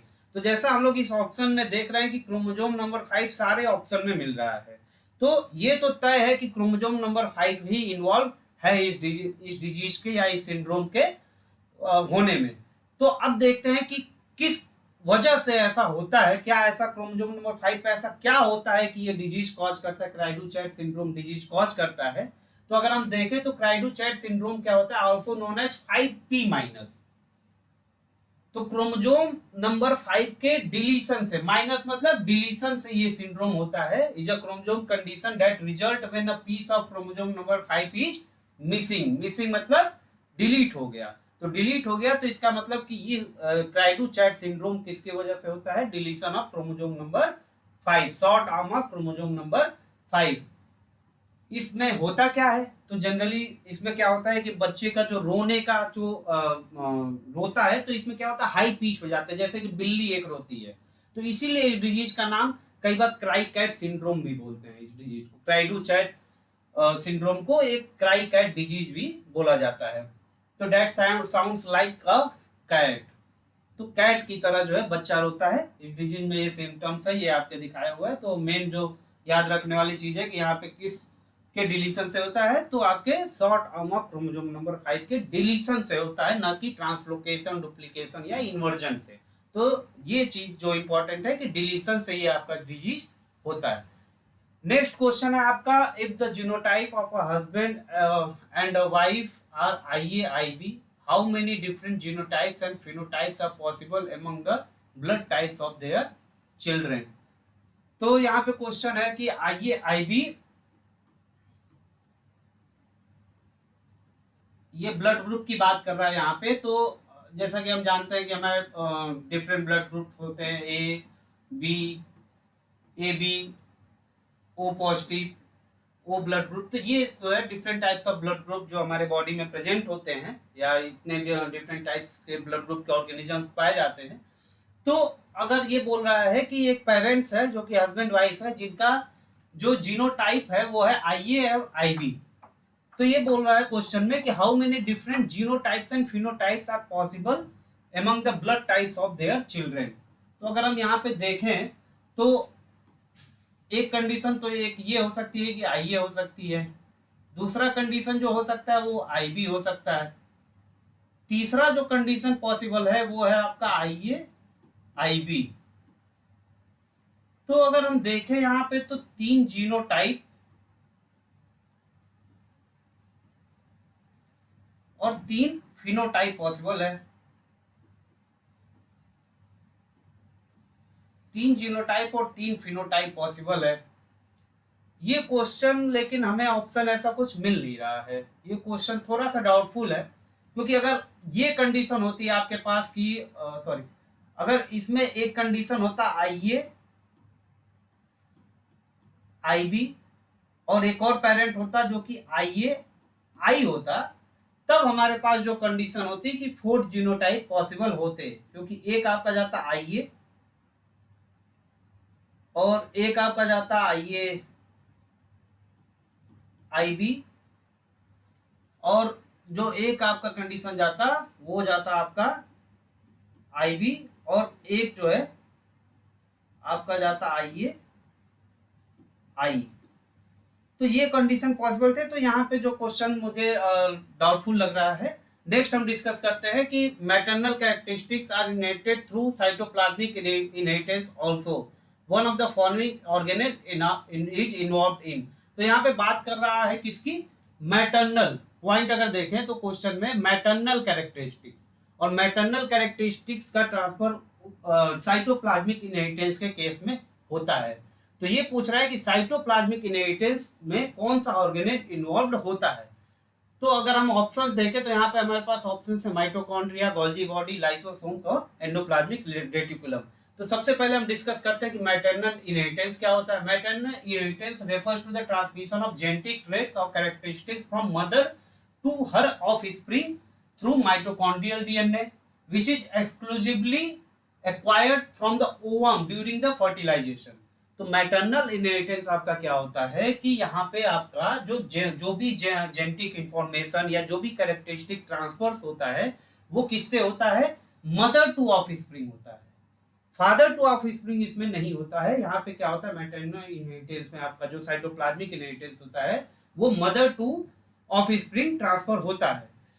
और इसमें कौन सा ऑर्गेनेल इन्वॉल्व होता है, तो mitochondria आपका involve होता है, जो कि माइटोकॉन्ड्रियल डीएनए किसके थ्रू होता है, साइटोप्लाज्मिक इनहेरिटेंस के थ्रू जो है आपका इसका ट्रांसफर होता है, जो भी जेनेटिक इंफॉर्मेशन होता है। तो इसमें कौन सा ऑर्गेनेल इन्वॉल्व होगा, वो आपका माइटोकॉन्ड्रिया होगा। तो जो आंसर जाएगा वो आपका माइटोकॉन्ड्रिया जाएगा। यहाँ पे ये आप देखिए कि न्यूक्लियर डीएनए में अगर न्यूक्लियर जनरल जो ट्रांसफॉर्मेशन हो रहा है जेनेटिक इंफॉर्मेशन का, तो यहाँ पे दो पेरेंट्स है, मेल और फीमेल हैं।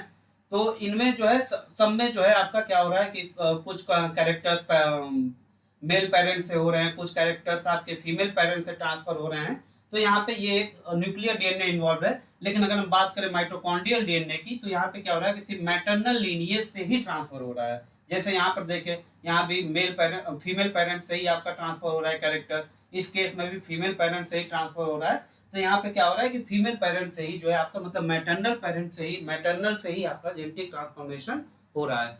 देन नेक्स्ट क्वेश्चन है आपका कि ट्राइसोमी ऑफ क्रोमोसोम नंबर 21। ये क्वेश्चन बहुत ही कॉमन है, बहुत सारे एग्जाम्स में ये क्वेश्चन पूछे जाते हैं कि ट्राइसोमी ऑफ क्रोमोसोम नंबर 21 किस केस में होता है। तो हमारे पास ऑप्शन है Edward syndrome, Klinefelter syndrome, Down syndrome, Patau syndrome. तो एक एक करके हम सारे ऑप्शंस को डिस्कस करते हैं पहले, फिर हम देखेंगे कि हमारा क्या आंसर जाएगा इसमें। तो अगर हम सबसे पहले देखते हैं कि trisomy of 18 chromosome Edward syndrome में जो होता है आपका, जो पहला ऑप्शन है एडवर्ड सिंड्रोम, इसमें क्या होता है, ट्राइसोमी ऑफ 18 क्रोमोसोम होता है। और इसमें क्या होता है, ये इसके फीचर्स दिए हुए हैं कि स्मॉल फिजिकल साइज होता है, decreased muscle bone, lower set ears, overlapping fingers, heart lungs abnormality आ जाती है या क्लब फिट हो जाता है। तो ये जो है आपके क्या है सिम्टम्स है ट्राइसोमी ऑफ 18 क्रोमोसोम, जो कि आपके किस में होता है, एडवर्ड सिंड्रोम में होता है। देन नेक्स्ट है आपका कि पटाउ सिंड्रोम। पटाउ सिंड्रोम में क्या होता है कि ट्राइसोमी किसकी हो जाती है, 13th क्रोमोसोम की हो जाती है। पटाउ सिंड्रोम में क्या होता है, 13th क्रोमोसोम की ट्राइसोमी हो जाती है। अच्छा, याद करने के लिए अगर आप सोचेंगे कैसे हम याद रखें कि पटाउ में क्या होता है या एडवर्ड में क्या होता है, तो अगर हम एडवर्ड की बात करें तो एडवर्ड में आपका ई आपका पहले आ रहा है इसके प्रोनाउंसिएशन में, और 18 में भी ई पहले आता है। तो एडवर्ड के केस में क्या हो गया, ई से 18, ई से एडवर्ड सिंड्रोम। तो ये आपका जो एडवर्ड सिंड्रोम में क्या होता है, किस क्रोमोसोम नंबर की ट्राइसोमी हो जाती है, क्रोमोसोम नंबर 18 की। फिर अगर पटाउ की याद करें तो पटाउ में आपका टी आ रहा है, टी मतलब 13 ट्राइसोमी ऑफ 13 क्रोमोसोम किस में होता है, पटाउ सिंड्रोम में आपका 13 क्रोमोसोम की ट्राइसोमी हो जाती है। तो ये जो है आपका पटाउ सिंड्रोम होता है। इसमें भी क्या होता है कि इसमें जो होठ होते हैं वो आपके कट से जाते हैं, लिफ्ट जो लिप होती है आपकी वो क्या होती है, cleft lip and palate. Then small head, small eyes and ear malfunctioning. Then spinal cord abnormality होती है और किडनी सिस्ट फॉर्मेशन हो जाता है। देन नेक्स्ट है आपका Down syndrome. Down syndrome is a genetic disorder caused when abnormal cell division result in extra genetic material. इसमें क्या हो जाता है, एक्स्ट्रा जेनेटिक मटेरियल होता है, तो इसमें क्या होता है, ट्राइसोमी ऑफ 21 क्रोमोसोम हो जाता है। जो क्रोमोसोम नंबर 21 है उसकी ट्राइसोमी हो जाती है जब, तो उसको क्या बोलते हैं, डाउन सिंड्रोम बोलते हैं। देन नेक्स्ट है आपका क्लाइनफेल्टर सिंड्रोम। क्लाइनफेल्टर सिंड्रोम में क्या होता है, genetic condition that occurs in male when they have an extra X chromosome. अगर उनके पास एक्स्ट्रा एक्स क्रोमोसोम हो जाएगा, जैसे कंडीशन क्या हो जाएगी फिर 47XXY। तो कई बार एग्जाम में ये क्वेश्चन ऐसे भी दे सकता है कि 47XXY कंडीशन किस डिजीज में होता है, तो क्लाइनफेल्टर सिंड्रोम में आपका 47+XXY कंडीशन होता है। जो जनरल सिम्टम्स होते हैं उसमें breast growth, infertility, osteoporosis and learning difficulties in इस केस में आपका क्लाइनफेल्टर सिंड्रोम के केस में डेवलप होता है। देन नेक्स्ट आपका क्वेश्चन है, bacterial strain that is lysine plus histidine plus and valine plus is used as a donor and another strain that is lysine minus histidine minus valine minus as the recipient. तो यहाँ पे एक donor है, एक recipient है जो कि lysine histidine valine contain किया हुआ है, और आपका जो रिसिपिएंट है वो लाइसिन माइनस हिस्टीडीन माइनस और वैलिन माइनस है। For setting up and experiment on transformation, experiment perform कर रहा है। Initial transformations were isolated on a minimal medium which supplemented with lysine and valine. तो यहाँ पे कह रहा है कि initial transformant were isolated on a minimal medium with, जो मीडिया है वो क्या हुआ है कि विथ सप्लीमेंटेड विद लाइसिन और वैलिन से ही सप्लीमेंट है। तो ये पॉइंट यहाँ पे देखने लायक है कि वो सिर्फ जो है किससे सप्लीमेंट किया हुआ है, लाइसिन और वैलिन से। विच of the following maximum genotypes will grow on this medium. तो अगर हम देखें तो लाइसिन और वैलिन ही प्रेजेंट है और हिस्टीडीन नहीं है। तो हमें जो है एक ऐसा मीडियम देखना होगा कि जिसमें हिस्टीडीन प्रेजेंट हो ही। अगर हिस्टीडीन नहीं होगा किसी ऐसे मीडियम में तो वहां पर ग्रो नहीं करेगा, क्योंकि बाकी दो तो हमारे पास प्रेजेंट है ऑलरेडी, लाइसिन और वैलिन, लेकिन हिस्टीडीन नहीं है। तो हमें एक ऐसा जो है आपको विच of the following maximum genotype, ऐसा जीनोटाइप देखना पड़ेगा कि जो कि हिस्टीडीन कंटेन किया हो। तो अगर हम यहाँ पे ऑप्शन में देखें तो लाइसिन माइनस है, हिस्टीडीन प्लस है, वैलिन प्लस है। तो हिस्टीडीन तो यहाँ पे है, लाइसिन नहीं है तो भी चल जाए क्योंकि आपके मीडियम में लाइसिन है। अगर यहाँ पे देखें लाइसिन हिस्टीडीन प्लस, हिस्टीडीन यहाँ भी है, लाइसिन प्लस हिस्टीडीन प्लस यहाँ भी है, लाइसिन माइनस हिस्टीडीन प्लस यहाँ भी हिस्टीडीन आपका है। अगर बाकी ऑप्शन में देखें तो लाइसिन प्लस हिस्टीडीन प्लस यहाँ पे है, लेकिन यहाँ पे हिस्टीडीन माइनस दिया हुआ है, इस ऑप्शन में हिस्टीडीन नहीं है। फिर यहाँ दिया lysine minus histidine minus valine minus, तो हिस्टीडीन तो है ही नहीं यहाँ पे। फिर यहाँ भी हिस्टीडीन नहीं है, तो जो हमारा आंसर जाएगा वो ये जाएगा, क्योंकि इसी ऑप्शन में सारे कंडीशन में आपका हिस्टीडीन प्रेजेंट है। तो जहां पे भी हिस्टीडीन प्रेजेंट होगा वहीं पे आपका ये जीनोटाइप आपका जो है ग्रो कर पाएगा। तो नेक्स्ट हम देखते हैं आपका नेक्स्ट क्वेश्चन है, in addition to serving as the building blocks for nucleic acid, nucleotides have many functions, which of the following is not function of a nucleotide. तो बात कर रहा है कि न्यूक्लिक एसिड जो है वो क्या करते हैं, न्यूक्लियोटाइड फॉर्मेशन करते हैं न्यूक्लिक एसिड्स, आपके न्यूक्लिक एसिड। तो इसमें बोल रहा है कि न्यूक्लियोटाइड का फंक्शन कौन सा नहीं होगा इसमें, तो is not a function of nucleotide. तो फर्स्ट है कि they work as a carriers of energy, दूसरा ऑप्शन है they are serving as secondary messengers in cells, then third है आपका they are the components of coenzymes, and last है आपका they provide electrons to the ETC. अगर हम functions देखें nucleotides का तो न्यूक्लिक एसिड बायोसिंथेसिस में रोल प्ले करता है, एनर्जी प्रोडक्शन में भी, जैसे एटीपी वगैरह जो होते हैं आपके एडेनोसिन ट्राइफॉस्फेट जो होते हैं वो आपके क्या है एनर्जी प्रोडक्शन में हेल्पफुल होते हैं, प्रोटीन बायोसिंथेसिस में, रेगुलेटरी कैस्केड्स में रोल प्ले करते हैं, इंट्रा एंड इंटरसेलुलर सिग्नलिंग ट्रांसडक्शंस में होते हैं, बायोसिंथेसिस ऑफ सम बायोमोलिक्यूल्स में भी रोल प्ले करते हैं। तो अगर हम यहाँ पर देखें तो they work as carrier of energy, ये सही है आपका। They are serving as secondary messengers in cells, ये भी सही है। They are the components of coenzyme, ये भी ऑप्शन आपका सही है।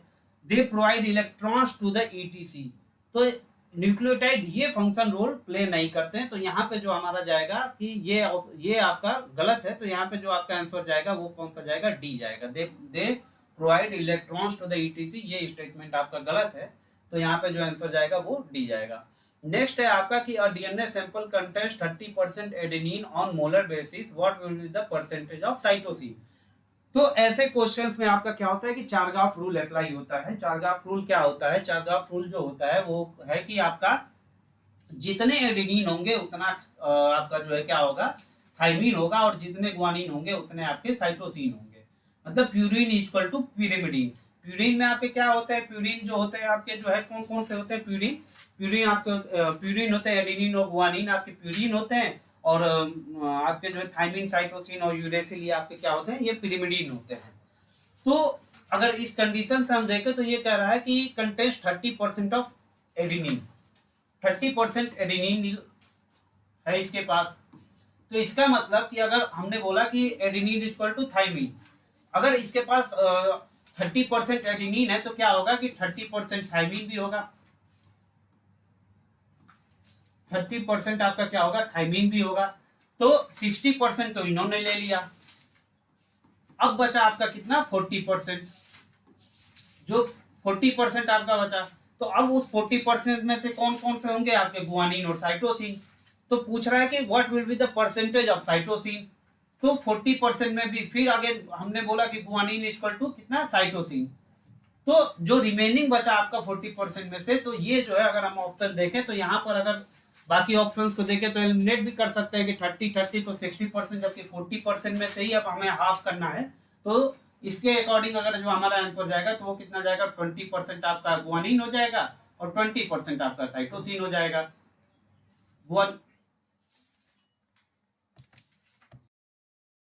तो अगर हम यहाँ पे देखें तो कितना हो जाएगा आपका कि गुआनिन जो हो जाएगा वो आपका 20% हो जाएगा, और साइटोसिन जो हो जाएगा वो आपका कितना हो जाएगा, वो भी 20% हो जाएगा। तो 20% गुआनिन और 20% आपका साइटोसिन, तो जो आंसर जाएगा यहाँ पे हमारा बी आंसर जाएगा। देन नेक्स्ट है आपका कि which of the following will contribute to intrinsic fluorescence in a protein. तो जो यहाँ पे हमारे ऑप्शंस है कि इंट्रिंसिक फ्लोरेसेंस की बात कर रहा है कि कौन से हमारे जो अमीनो एसिड्स इन्वॉल्व होते हैं फ्लोरेसेंस के लिए। तो ऑप्शन है आपके एरोमेटिक अमीनो एसिड्स है, चार्ज अमीनो एसिड है, ब्रांच चेन अमीनो एसिड्स है, डाइसल्फाइड बॉन्ड अमीनो एसिड्स है। तो अगर हम बात करें एरोमेटिक अमीनो एसिड्स की, तो एरोमा मींस कलर, और कलर या फ्लोरेसेंस, एरोमा मींस कलर होता है। तो जो इंट्रिंसिक प्रोटीन्स होते हैं, इंट्रिंसिक प्रोटीन फ्लोरेसेंस की बात अगर हम करें तो refers to the natural ability of proteins to emit light when exposed to certain wavelength. Certain wavelength पे जब हम किसी प्रोटीन्स को एक्सपोज करते हैं लाइट से, तो वो एक क्या करते हैं, क्या फ्लोरेसेंस, फ्लोरेसेंस जो है आपको एमिट करते हैं। तो उसमें जो है आपके कौन से अमीनो एसिड्स इन्वॉल्व होते हैं, एरोमेटिक अमीनो एसिड, जैसे कि फेनाइलएलानिन, टायरोसिन और ट्रिप्टोफैन। अगर हम अमीनो एसिड्स और मैंने अपने लेक्चर में डिस्कस भी किया था अमीनो एसिड्स एंड प्रोटीन वाले लेक्चर में, कि जो एरोमेटिक अमीनो एसिड्स होते हैं फेनाइलएलानिन, टायरोसिन और ट्रिप्टोफैन, ये जो है क्या होते हैं कि ये एक सर्टेन वेवलेंथ पे क्या करते हैं, लाइट को एब्जॉर्ब करते हैं एंड देन एमिटिव। तो ये फ्लोरेसेंस शो करते हैं, इंट्रिंसिक प्रोटीन फ्लोरेसेंस ये शो करते हैं कौन कौन से आपके एरोमेटिक अमीनो एसिड, जो कि फेनाइलएलानिन, टायरोसिन और ट्रिप्टोफैन। अगर एक और कंसेप्ट यहाँ पे आता है कि इनकी किसकी सबसे अधिक एब्जॉर्बेंस होती है, तो जो आपका ट्रिप्टोफैन होता है, मैंने ये बताया भी था, ट्रिप्टोफैन को सिंगल लेटर को डब्ल्यू से डिनोट करते हैं, देन आपका टायरोसिन जिसको वाई से करते हैं, एंड देन एफ होता है। तो जो ट्रिप्टोफैन होता है वो सबसे अधिक एब्जॉर्बेंस शो करता है एट कितने, 280 नैनोमीटर पे। 280 नैनोमीटर पे आपका ट्रिप्टोफैन सबसे अधिक शो करता है। देन आपका टायरोसिन होता है जो कि 275 नैनोमीटर पे करता है, और जो फेनाइलएलानिन होता है वो आपका 257 नैनोमीटर वेवलेंथ पे आपका शो करता है आपका ये सबसे अधिक एब्जॉर्बेंस। तो ये जो है आपका यहाँ पे जो आंसर जाएगा वो क्या जाएगा, आपका फर्स्ट जाएगा, जो कि एरोमेटिक अमीनो एसिड जो होते हैं वो रिस्पॉन्सिबल होते हैं आपके किसके लिए, इंट्रिंसिक फ्लोरेसेंस के लिए। इंट्रिंसिक फ्लोरेसेंस के लिए कौन से अमीनो एसिड रिस्पॉन्सिबल होते हैं, एरोमेटिक अमीनो एसिड्स। तो ये जो है आपके एरोमेटिक अमीनो एसिड्स है, phenylalanine, tyrosine, tryptophan. Then next आपका क्वेश्चन है कि the screw sense of DNA can be right handed और left handed. Okay, then which of the following statement is correct with respect to the screw sense of A, B and Z type of DNA. तो सबसे पहले तो हम इनकी property को एक बार देखते हैं कि A, B and Z type DNA में की प्रॉपर्टीज क्या होती हैं. तो अगर हम बात करें तो ए फॉर्म ऑफ डीएनए होता है वो राइट हैंडेड होता है. बी फॉर्म जो डीएनए होता है वो कैसा होता है आपका, ये भी राइट हैंडेड होता है. जेड फॉर्म जो होता है वो क्या होता है, वो लेफ्ट हैंडेड होता है. तो जो हमारे पास ऑप्शंस हैं A and Z both right handed, तो ये तो गलत हो गया क्योंकि Z Z form of DNA जो होता है वो क्या होता है, लेफ्ट हैंडेड होता है. A and B both right handed, ये सही है. नीचे भी ऑप्शंस देखते हैं, left handed and B right handed, ये भी गलत हो गया आपका. A right handed and B left handed, तो ये भी गलत हो गया आपका, क्योंकि ए और बी फॉर्म ऑफ जो डीएनए होते हैं वो राइट हैंडेड होते हैं और जेड फॉर्म जो होता है वो लेफ्ट हैंडेड होता है. तो जो यहाँ पे हमारा सही आंसर जाएगा ये आपका बी आंसर जाएगा. देन नेक्स्ट हम देखते हैं कि which chiral angle in the peptide backbone does not undergo rotation. तो यहाँ पर जो क्वेश्चन पूछा हुआ है रामाचंद्रन प्लॉट से, ये क्वेश्चन पूछा हुआ है रामाचंद्रन प्लॉट पे जो है कैसा कंडीशन होता है. तो अगर हम यहाँ पे देखें तो रामाचंद्रन प्लॉट की बात किया हुआ है. रामाचंद्रन प्लॉट क्या होता है कि in the Ramachandran plot phi and psi angle होती हैं जहां पे रोटेशन होता है. फाई एंड साई एंगल पे जो है मिनिमम रोटेशन जो है आपका represent the backbone dihedral angle of amino acid residue in a protein and this angle describe the rotations around the bonds between NC alpha. जो phi angle होता है वो एनसी अल्फा के बीच में रोटेशन शो करता है और सी अल्फा सी bond के बीच में फाई एंगल जो होता है वो रोटेशन शो करता है. तो यहाँ पर अगर हम देखें टॉर्जन एंगल की बात करें अगर हम फाई एंड साई की, तो ये अगर हम जैसे हम देख सकते हैं कि फाई एंगल जो है वो आपका एनसी अल्फा के बीच में है रोटेशन, और यहाँ पर देखें जो साई एंगल है वो आपका किसके बीच में, सी अल्फा सी के बॉन्ड के बीच में है. फिर यहाँ पे अगेन फिर वही बात है कि जो है अगर जो ओमेगा, लेकिन जो ओमेगा होता है, ओमेगा जो कि सी एन के बीच में जो बॉन्डिंग प्रेजेंट होती है आपके सी एंड एन के बीच में जो ये ओमेगा बॉन्डिंग प्रेजेंट होती है, ये क्या होता है कि it can not rotate freely and इसकी जो वैल्यू होती है वो कितनी होती है, नियरली अराउंड 180 डिग्री. तो ये अभी रिसेंटली जो आपके असिस्टेंट प्रोफेसर यूपी का एग्जाम हुआ था उसमें यहाँ से क्वेश्चन आया था कि ओमेगा एंगल की वैल्यू दिया हुआ था कि कौन सा इसमें से सही है, तो ओमेगा एंगल की वैल्यू 180 डिग्री दिया था, तो ये उसमें ऑप्शन सही था. तो जो लेकिन और यहाँ पे इस ओमेगा एंगल पे क्या होता है कि फ्री रोटेशन नहीं होता है. तो हमारा जो इस क्वेश्चन में जो हमारा आंसर जाएगा वो क्या जाएगा, ओमेगा जाएगा, जो कि डी ऑप्शन है. देन नेक्स्ट बात करते हैं कि नेक्स्ट क्वेश्चन है आपका कि efficiency of enzyme can be better measured in terms of.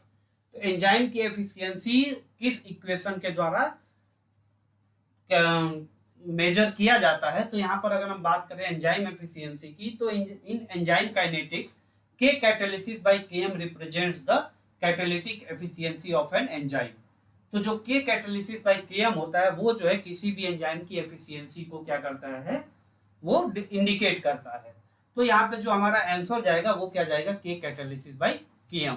अगर हम केएम की बात करें तो ये क्या होता है, केएम जो होता है वो आपका माइकलिस मेंटन कांस्टेंट होता है. माइकलिस मेंटन ने एक इक्वेशन दिया था एंजाइम काइनेटिक्स के लिए. तो माइकलिस मेंटन कांस्टेंट होता है ये. इसका सिग्निफिकेंस क्या होता है, अगर हम इसके सिग्निफिकेंस की बात करें, केएम के सिग्निफिकेंस की बात करें, तो ये क्या होता है कि ये सबस्ट्रेट की एफिनिटी को डिस्क्राइब करता है.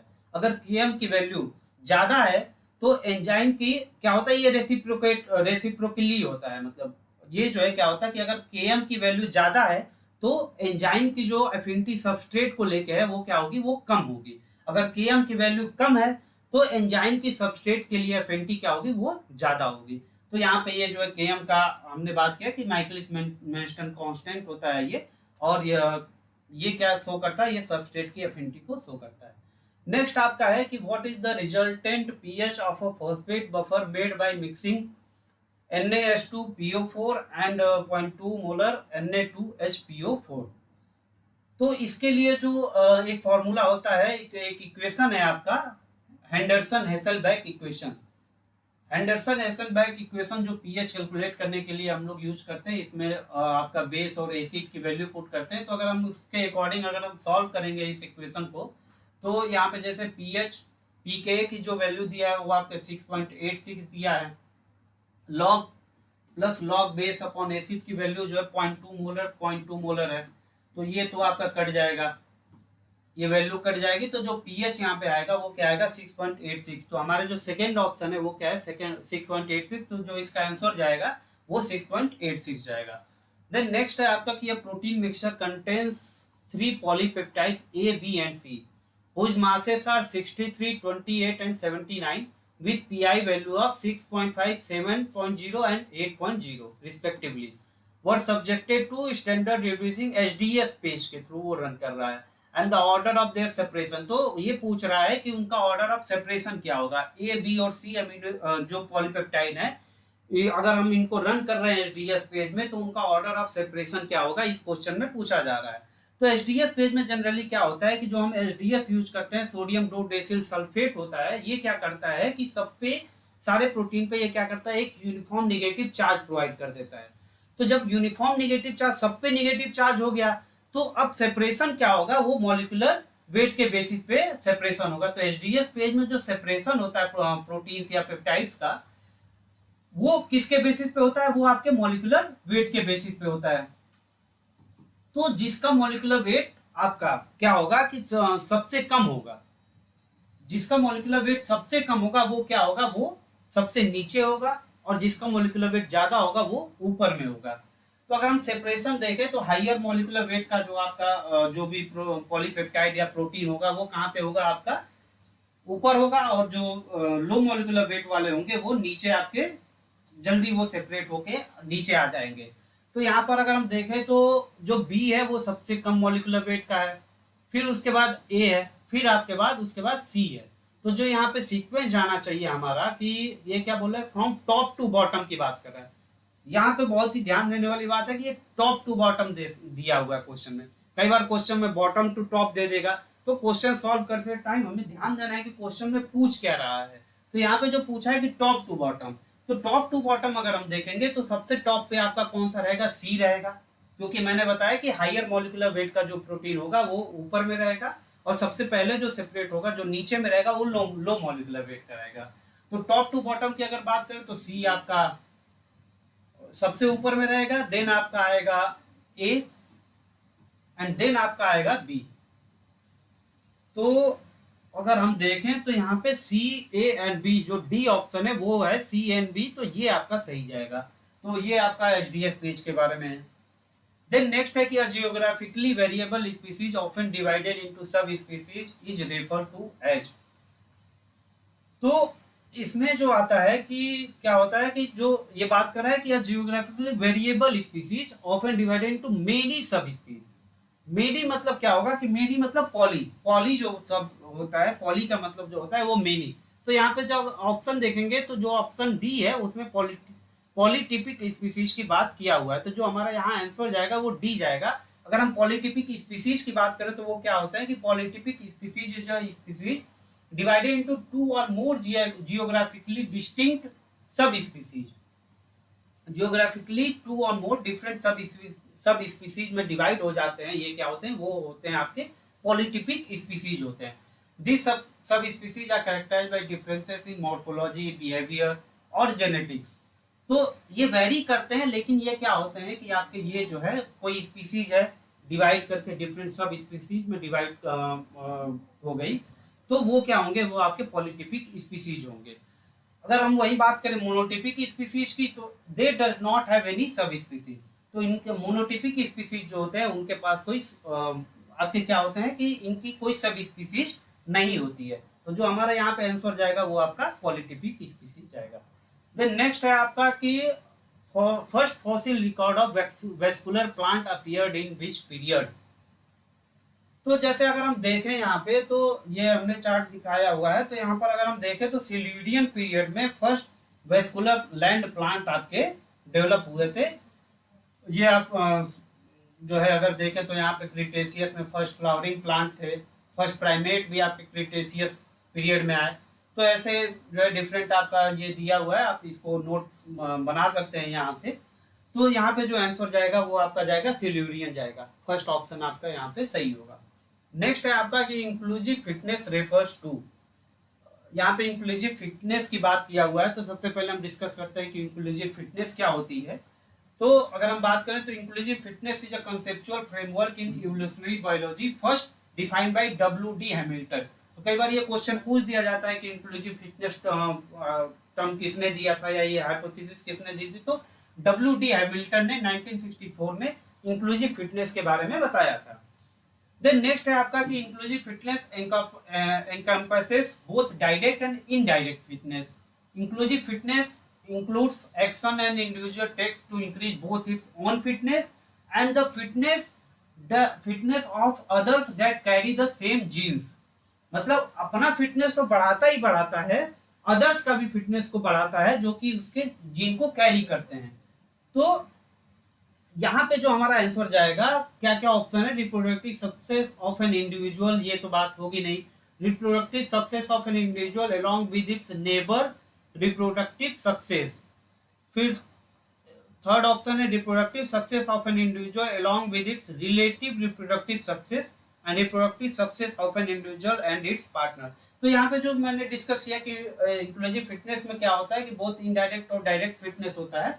मतलब अपने फिटनेस के साथ साथ वो क्या करता है कि जो क्लोज रिलेटिव में है आपके, उनकी भी फिटनेस को ये बढ़ाता है। तो जो यहाँ पे आंसर जाएगा वो क्या जाएगा, सी आंसर जाएगा। Then in a classical experiment the standard is used to, ये पूछ रहा है कि जो भी हम एक्सपेरिमेंट वगैरह कुछ भी, जैसे हम लोग लेबोरेटरी में कोई भी एक्सपेरिमेंट परफॉर्म करते हैं तो हम एक स्टैंडर्ड यूज करते हैं हमेशा। जैसे कोई अगर हम मान लीजिए कि किसी हम अपने अननोन ड्रग को हम टेस्ट करना चाहते हैं कि वो परफॉर्म कर रहा है कि नहीं, सही उसकी एफिशिएंसी कितनी है, तो उसके लिए हमेशा एक हम पॉजिटिव ड्रग यूज करते हैं, उसको हम स्टैंडर्ड मान लेते हैं कि हमारा ये एक स्टैंडर्ड ड्रग है, और उससे हम कंपेयर करते हैं कि हमारा ड्रग कितना एफिशिएंट है, जो हमारा जो अननोन ड्रग है वो कितना एफिशिएंट है। तो वही यहाँ पे बात किया हुआ है कि एक क्लासिकल एक्सपेरिमेंट में स्टैंडर्ड क्यों यूज करते हैं। तो अगर हम ऑप्शन देखें तो ऐड बैकग्राउंड नॉइज, ये तो नहीं होगा।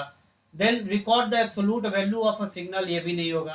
Compare and eliminate non specific background noise, और फोर्थ ऑप्शन है record the non specific error in the experiment. तो यहाँ पे कंपेयर, जैसे मैंने आपको बताया कि स्टैंडर्ड हम क्यों करते हैं कि कंपेयर करने के लिए, कि अननोन से नोन को कंपेयर करते हैं और हम उसकी एफिशिएंसी को कैलकुलेट करते हैं कि कोई ड्रग कितना एफिशिएंट है। तो यहाँ पे आंसर जाएगा वो क्या जाएगा, आपका सी जाएगा।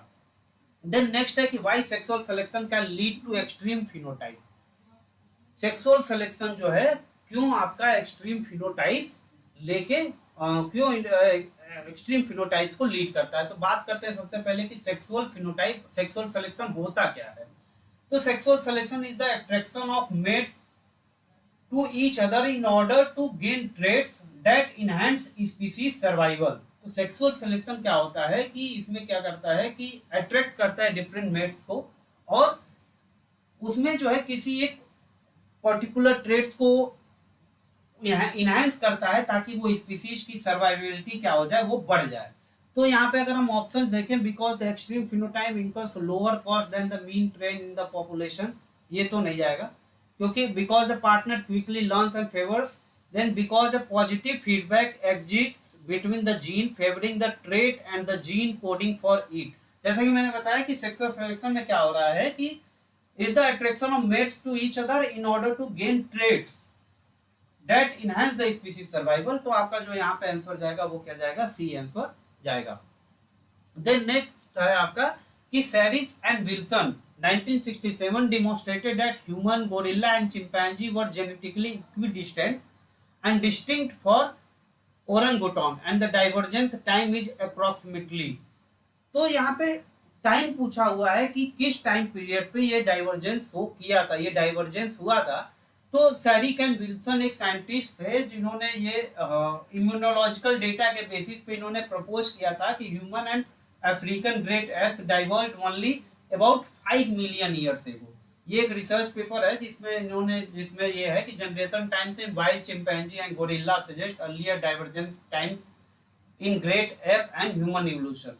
तो यहाँ से जो हमें आंसर मिल रहा है कि ये 5 मिलियन ईयर एगो जो है क्या हुआ था कि ये डाइवर्जेंस हुआ था। तो जो यहाँ पे आंसर जाएगा वो जाएगा आपका 5 मिलियन ईयर एगो।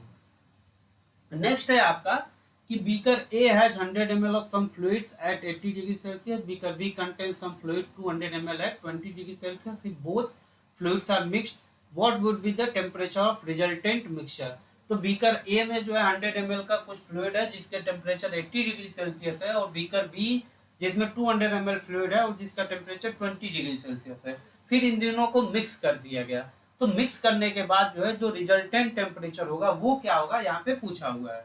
तो इसके लिए आपका एक इक्वेशन है जिसमें जो है ये कैलकुलेशन दिया हुआ है, और जो इसमें आंसर आएगा आपका वो क्या आएगा 40 डिग्री सेल्सियस पे। आप ये इक्वेशन देख सकते हैं जो यहाँ पे सॉल्यूशन किया हुआ है। तो इसके अकॉर्डिंग जो आंसर आएगा आपका क्या आएगा 40 डिग्री सेल्सियस, जो कि आपका सी ऑप्शन है। नेक्स्ट अगर हम डिस्कस करें, नेक्स्ट क्वेश्चन है what with the advent of remote sensing and geographical information system GIS system, the city planners have begun to use the Indian satellite data. Which one of the following satellite data useful for such task? तो यहाँ पे satellite के बारे में question पूछा हुआ है कि कौन सा सैटेलाइट जो है रिमोट सेंसिंग और जियोग्राफिकल इंफॉर्मेशन सिस्टम में इन्वॉल्व होता है, जो कि एक इमेज प्रोवाइड करता है किसी भी सिटी प्लानर सिटी वगैरह का जो है। तो अगर आप इसमें देखें तो कार्टोसैट जो होता है is the first Indian remote sensing satellite. ये first Indian remote sensing satellite है Cartosat, and capable of high resolution earth observation. ये काफी हाई रेजोल्यूशन में अर्थ की इमेजेस को ले सकता है। And the images were used to cartographic application meeting the global requirements. Cameras of this satellite have resolution of 2.5 metre. तो यहाँ पे अगर हम कार्टोसैट की बात करें तो ये कार्टोसैट क्या होता है कि ये जो है first Indian remote sensing satellite है, और ये जो है आपके क्या करता है कि अर्थ के ऑब्जर्वेशन में आपका इन्वॉल्व होता है। तो अगर यहाँ पे जो फिर बाकी की भी अगर हम बात करें तो लैंडसैट है, ये आपका किसके द्वारा है, नासा के द्वारा डेवलप किया गया है। ये भी एक अर्थ ऑब्जर्विंग सैटेलाइट है, तो ये नासा के द्वारा। और यहाँ पे बात किया गया है किसकी, इंडियन सैटेलाइट डेटा की बात किया गया। तो मतलब यहाँ पे इसरो इन्वॉल्व होगा, ये भी ये आपका इसरो के द्वारा जो है किया गया है। देन नेक्स्ट है आपका ओशियन सेट, जो कि ओशियंस वगैरह में जो है is a series of Indian satellite design and operated by the Indian ISRO for studying the earth oceans and atmosphere. Earth के ओशियंस और उसके एटमॉस्फेयर के स्टडी के लिए जो है आपका ओशियन सेट सैटेलाइट लॉन्च किया गया था। नेक्स्ट है आपका कि Resourcesat is a series of Indian remote sensing satellite developed by the Indian research organisation ISRO, and this satellite provide data for various applications including agriculture, disaster management and environmental monitoring।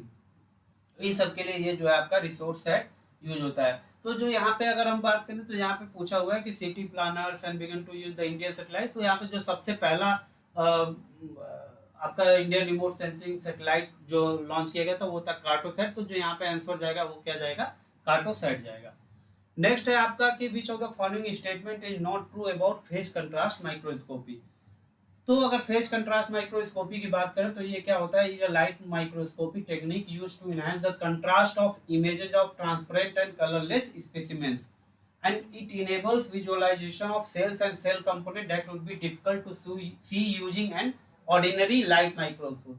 तो ये क्या होता है, phase contrast microscopy जो होता है ये आपका लाइट माइक्रोस्कोपी का जो है टेक्निक है। इसमें क्या करते हैं कि हम जो है किसी भी स्पेसिमेन के जो है उसके स्ट्रक्चर वगैरह के या सेल कंपोनेंट वगैरह के अगर हम देखना चाहते हैं तो उसके लिए हम फेज कंट्रास्ट माइक्रोस्कोपी। और इसमें एक जो इम्पोर्टेंट पॉइंट होता है कि इसमें हम क्या करते हैं कि लिविंग सेल्स का जो है हम विजुअलाइज कर सकते हैं, लिविंग सेल्स को हम उसके नेचुरल स्टेट में जो है वो विजुअलाइज कर सकते हैं। तो ये एक इम्पॉर्टेंट फीचर है फेज कंट्रास्ट माइक्रोस्कोपी का। कई बार एग्जाम में पूछा जाता है कि अगर हम लाइव सेल्स को देखना चाहते हैं तो हम कौन सा माइक्रोस्कोपी यूज करेंगे, उसके सेलुलर कंपोनेंट को देखना चाहते हैं तो कौन सा माइक्रोस्कोपी यूज करेंगे। तो उसमें हमारा ये फेज कंट्रास्ट माइक्रोस्कोपी यूज होता है। फिर अगर हम ये देखें तो ये जो है आपका इसमें ऑकुलर लेंस होता है, फेज प्लेट होता है, ऑब्जेक्टिव लेंस होता है। फिर अगर हम देखें तो इसमें एक एनुलर डायफ्राम होता है, कंडेंसर लेंस होता है, ये आपका लाइट सोर्स है। तो ये इसके जो है कुछ कंपोनेंट्स है फेज कंट्रास्ट माइक्रोस्कोपी के। लाइट इसमें जो लाइट सोर्स होता है, क्योंकि कई बार लाइट सोर्स के बारे में भी पूछ दिया जाता है कि फेज कंट्रास्ट माइक्रोस्कोपी में लाइट सोर्स क्या होता है, इसमें जो है टंगस्टन हेलोजन लैंप यूज किया जाता है। टंगस्टन हेलोजन लैंप यूज करते हैं फेज कंट्रास्ट माइक्रोस्कोपी में। तो हम पॉइंट डिस्कस करते हैं कि it is a modified version of bright field microscope that is fitted with annular ring and face plate. जैसा कि मैंने आपको इसके कंपोनेंट के बारे में बताया कि इसमें फेस प्लेट होता है, एनुलर डायफ्राम होता है, तो ये का ऑप्शन सही है। It uses a special condenser and objective that accentuate small differences in the refractive index of various structure within the organism। तो इसमें ऑब्वियस बात है कि इसमें कंडेंसर होता है, कंडेंसर लेंस होता है, ऑब्जेक्टिव लेंस होता है, ये ऑब्जेक्टिव लेंस है आपका, तो कंडेंसर लेंस और ऑब्जेक्टिव लेंस इन्वॉल्व होते हैं।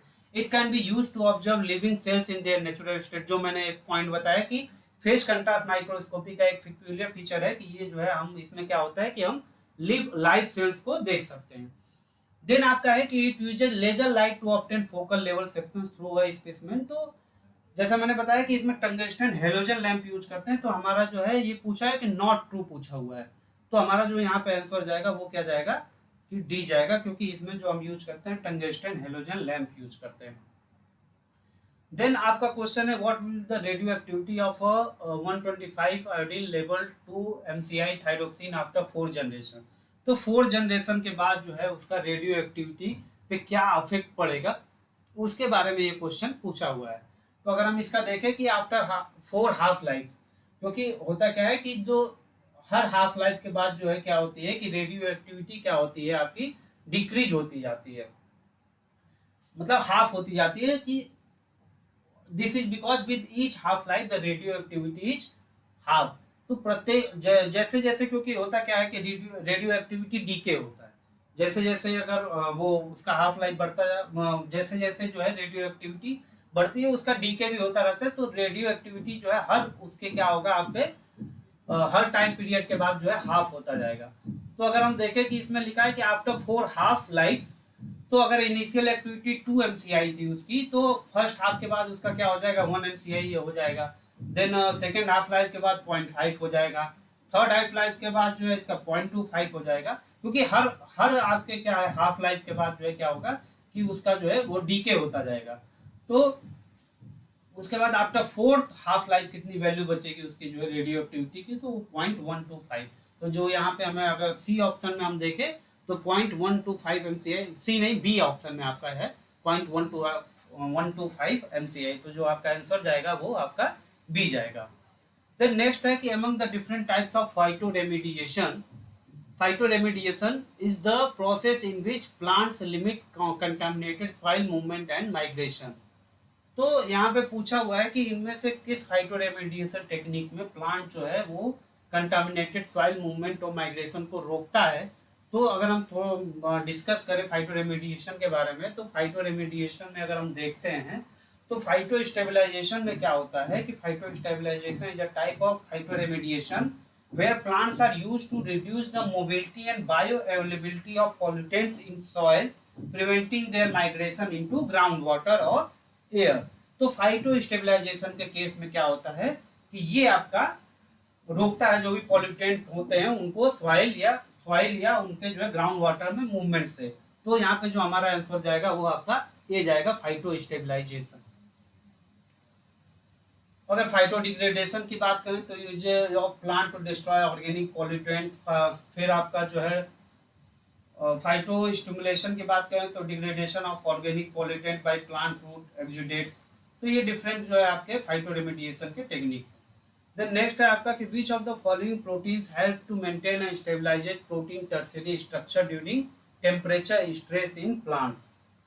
तो अगर हम बात करें तो इसमें एक आपका जो है प्रोटीन इन्वॉल्व होता है जो कि late embryogenesis amendment protein LEA proteins जो होते हैं ये क्या होते हैं are group of proteins found in plants and also in some bacteria and invertebrates that protect cells from damage caused by abiotic stresses, particularly those related to water loss and osmotic stress। तो यहाँ पे जो हमारा answer जो जाएगा अगर हम बात करें तो L E A proteins are expressed under condition of cellular stress such as desiccation, cold, osmotic stress and heat. तो ये डिफरेंट टाइप्स ऑफ क्या है आपके एबायोटिक स्ट्रेसेस हैं। तो जो हीट के केस में भी ये प्रोटीन आपका मतलब different abiotic stresses such as desiccation हो रहा है या कोल्ड है या ऑस्मोटिक स्ट्रेस उसमें डेवलप हो रहा है या हीट है, तब भी ये प्रोटीन आपका जो है, क्योंकि जब स्ट्रेस कंडीशन आएगा तो प्रोटीन डिग्रेड करने लगेंगे, तो उसमें क्या होता है कि उनको बचाने के लिए फिर आपके जो है कुछ प्रोटीन को मतलब उनको स्टेबलाइज करने के, प्रोटीन के टर्सरी स्ट्रक्चर को स्टेबलाइज करने के लिए कुछ प्रोटीन इन्वॉल्व होते हैं। तो उसमें आपका ये लेट एम्ब्रायोजेनेसिस एबंडेंट प्रोटीन जो होता है ये इन्वॉल्व होता है। तो जो हमारा आंसर जाएगा वो जाएगा सी जाएगा। देन नेक्स्ट है आपका कि enzyme labelled antibodies are generally not used for which of the following technique. Again यहाँ पे नॉट पूछा हुआ है कि कौन सा टेक्निक में एंजाइम लेवल्ड एंटीबॉडीज नहीं यूज होता है। एंजाइम लेवल्ड एंटीबॉडीज कौन से टेक्निक में नहीं यूज होता है। तो अगर हम बात करें तो जो फैक्स होता है, फैक्स में क्या होता है, is a specialised type of flow cytometry that sorts a heterogeneous mixture of cells based upon the specific light scattering and fluorescent characteristic of each cell. Cells are first tagged using fluorescent antibodies. यहाँ पे क्या होता है कि हम किसी antibodies को fluorescent tag कर देते हैं। एंजाइम टैग, एंजाइम लेवल, ये जो होते हैं एंटीबॉडीज वो एंजाइम लेवल नहीं होते हैं, किसी फ्लोरोफोर से हम लोग क्या करते हैं उसको टैग करते हैं। देन नेक्स्ट है कि इम्यूनोहिस्टोकेमिस्ट्री में क्या होता है कि we use antibodies to detect specific antigen protein within the cells and tissues. यहाँ पे जैसे अगर हम देखें तो आपका पेरोक्सीडेज एंजाइम, पेरोक्सीडेज जो है अल्कलाइन फॉस्फेट एंजाइम यूज होता है, और इसमें जो है आपके सेकेंडरी एंटीबॉडी, प्राइमरी एंटीबॉडी, और ये आपस में सेकेंडरी एंटीबॉडी और प्राइमरी एंटीबॉडी ये आपके रिएक्ट करके उसके बाद ये कलर्ड प्रोडक्ट देते हैं। तो यहाँ पे आपका जो है ये क्या होता है, ये एंजाइम लेवल्ड एंटीबॉडीज होते हैं, और क्वेश्चन में पूछा है एंजाइम लेवल्ड एंटीबॉडीज का। देन एलाइजा की अगर बात करें तो एलाइजा क्या होता है, enzyme link immunosorbent assay is a laboratory technique used to detect and quantify substances like antibodies, antigens, proteins, hormones in a sample. तो यहाँ भी क्या होता है कि यहाँ भी एंजाइम लेवल्ड एंटीबॉडी होते हैं। फिर यहाँ भी एंजाइम लेवल एंटीबॉडी होते हैं। फिर वेस्टर्न ब्लॉट में क्या होता है, वेस्टर्न ब्लॉट में जो आपका जो है जो प्राइमरी एंटीबॉडी और सेकेंडरी एंटीबॉडी इन्वॉल्व होते हैं। तो जो सेकेंडरी एंटीबॉडी होता है वो भी क्या होता है, एचआरपी कॉन्जुगेटेड होता है, हॉर्स रेडिश पर ऑक्सीडेज कॉन्जुगेटेड होता है। तो ये भी क्या होते हैं, एंजाइम लेवल्ड एंटीबॉडीज होते हैं। तो अगर हम फर्स्ट ऑप्शन देखें तो जो फैक्स होता है इसमें क्या होता है, ये क्या होता है, ये किसी फ्लोरोफोर से टैग्ड होते हैं। तो हमारा जो आंसर यहाँ पे जाएगा वो फर्स्ट वन जाएगा जो कि फैक्स जाएगा, क्योंकि ये एंजाइम लेवल एंटीबॉडीज इसमें नहीं इन्वॉल्व होते हैं। देन नेक्स्ट होता है in watermelons to induce seedlessness in triploid population which of the following strategies is useful. तो ये पूछ रहा है कि अगर हम वाटरमेलन में सीडलेसनेस इंड्यूस करना चाहते हैं ट्रिप्लॉइड पॉपुलेशन में, तो कौन सी स्ट्रेटजी जो है हेल्पफुल होगी। तो अगर हम बात करें तो यहाँ पे क्या होता है कि अगर फीमेल पेरेंट जो होता है वो अगर वो टेट्राप्लॉइड कंडीशन में है और मेल पेरेंट डिप्लॉइड कंडीशन में है, और अगर हम उनका एक क्रॉस सेट करते हैं तो हम पाएंगे कि जो आपका जो रिजल्टिंग एम्ब्रियो होगा वो क्या होगा, वो ट्रिप्लॉइड होगा। And 3 and 6 are harvested to be grown in seedless watermelon plant.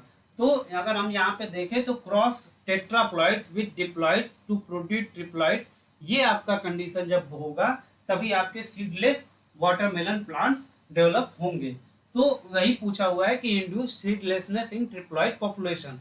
तो अगर तो यहाँ पे जो हमारा आंसर जाएगा वो क्या जाएगा, डी आंसर जाएगा। अगर हम जो है किसी टेट्राप्लॉइड फीमेल प्लांट को मेल पेरेंट जो कि डिप्लॉइड होगा, अगर हम उसको क्रॉस करते हैं तो हमारा ये सीडलेस प्लांट जो है, सीडलेस वाटरमेलन प्लांट डेवलप होगा। तो ये हमारा जो हमने ये 50 क्वेश्चंस आपके एमएस सेट के डिस्कस किए, उम्मीद है कि ये काफ़ी हेल्पफुल होगा आपके लिए। और हम नेक्स्ट पार्ट अगले अपने वीडियो में आपका इसका नेक्स्ट 50 क्वेश्चंस हम डिस्कस करेंगे। Thank you so much.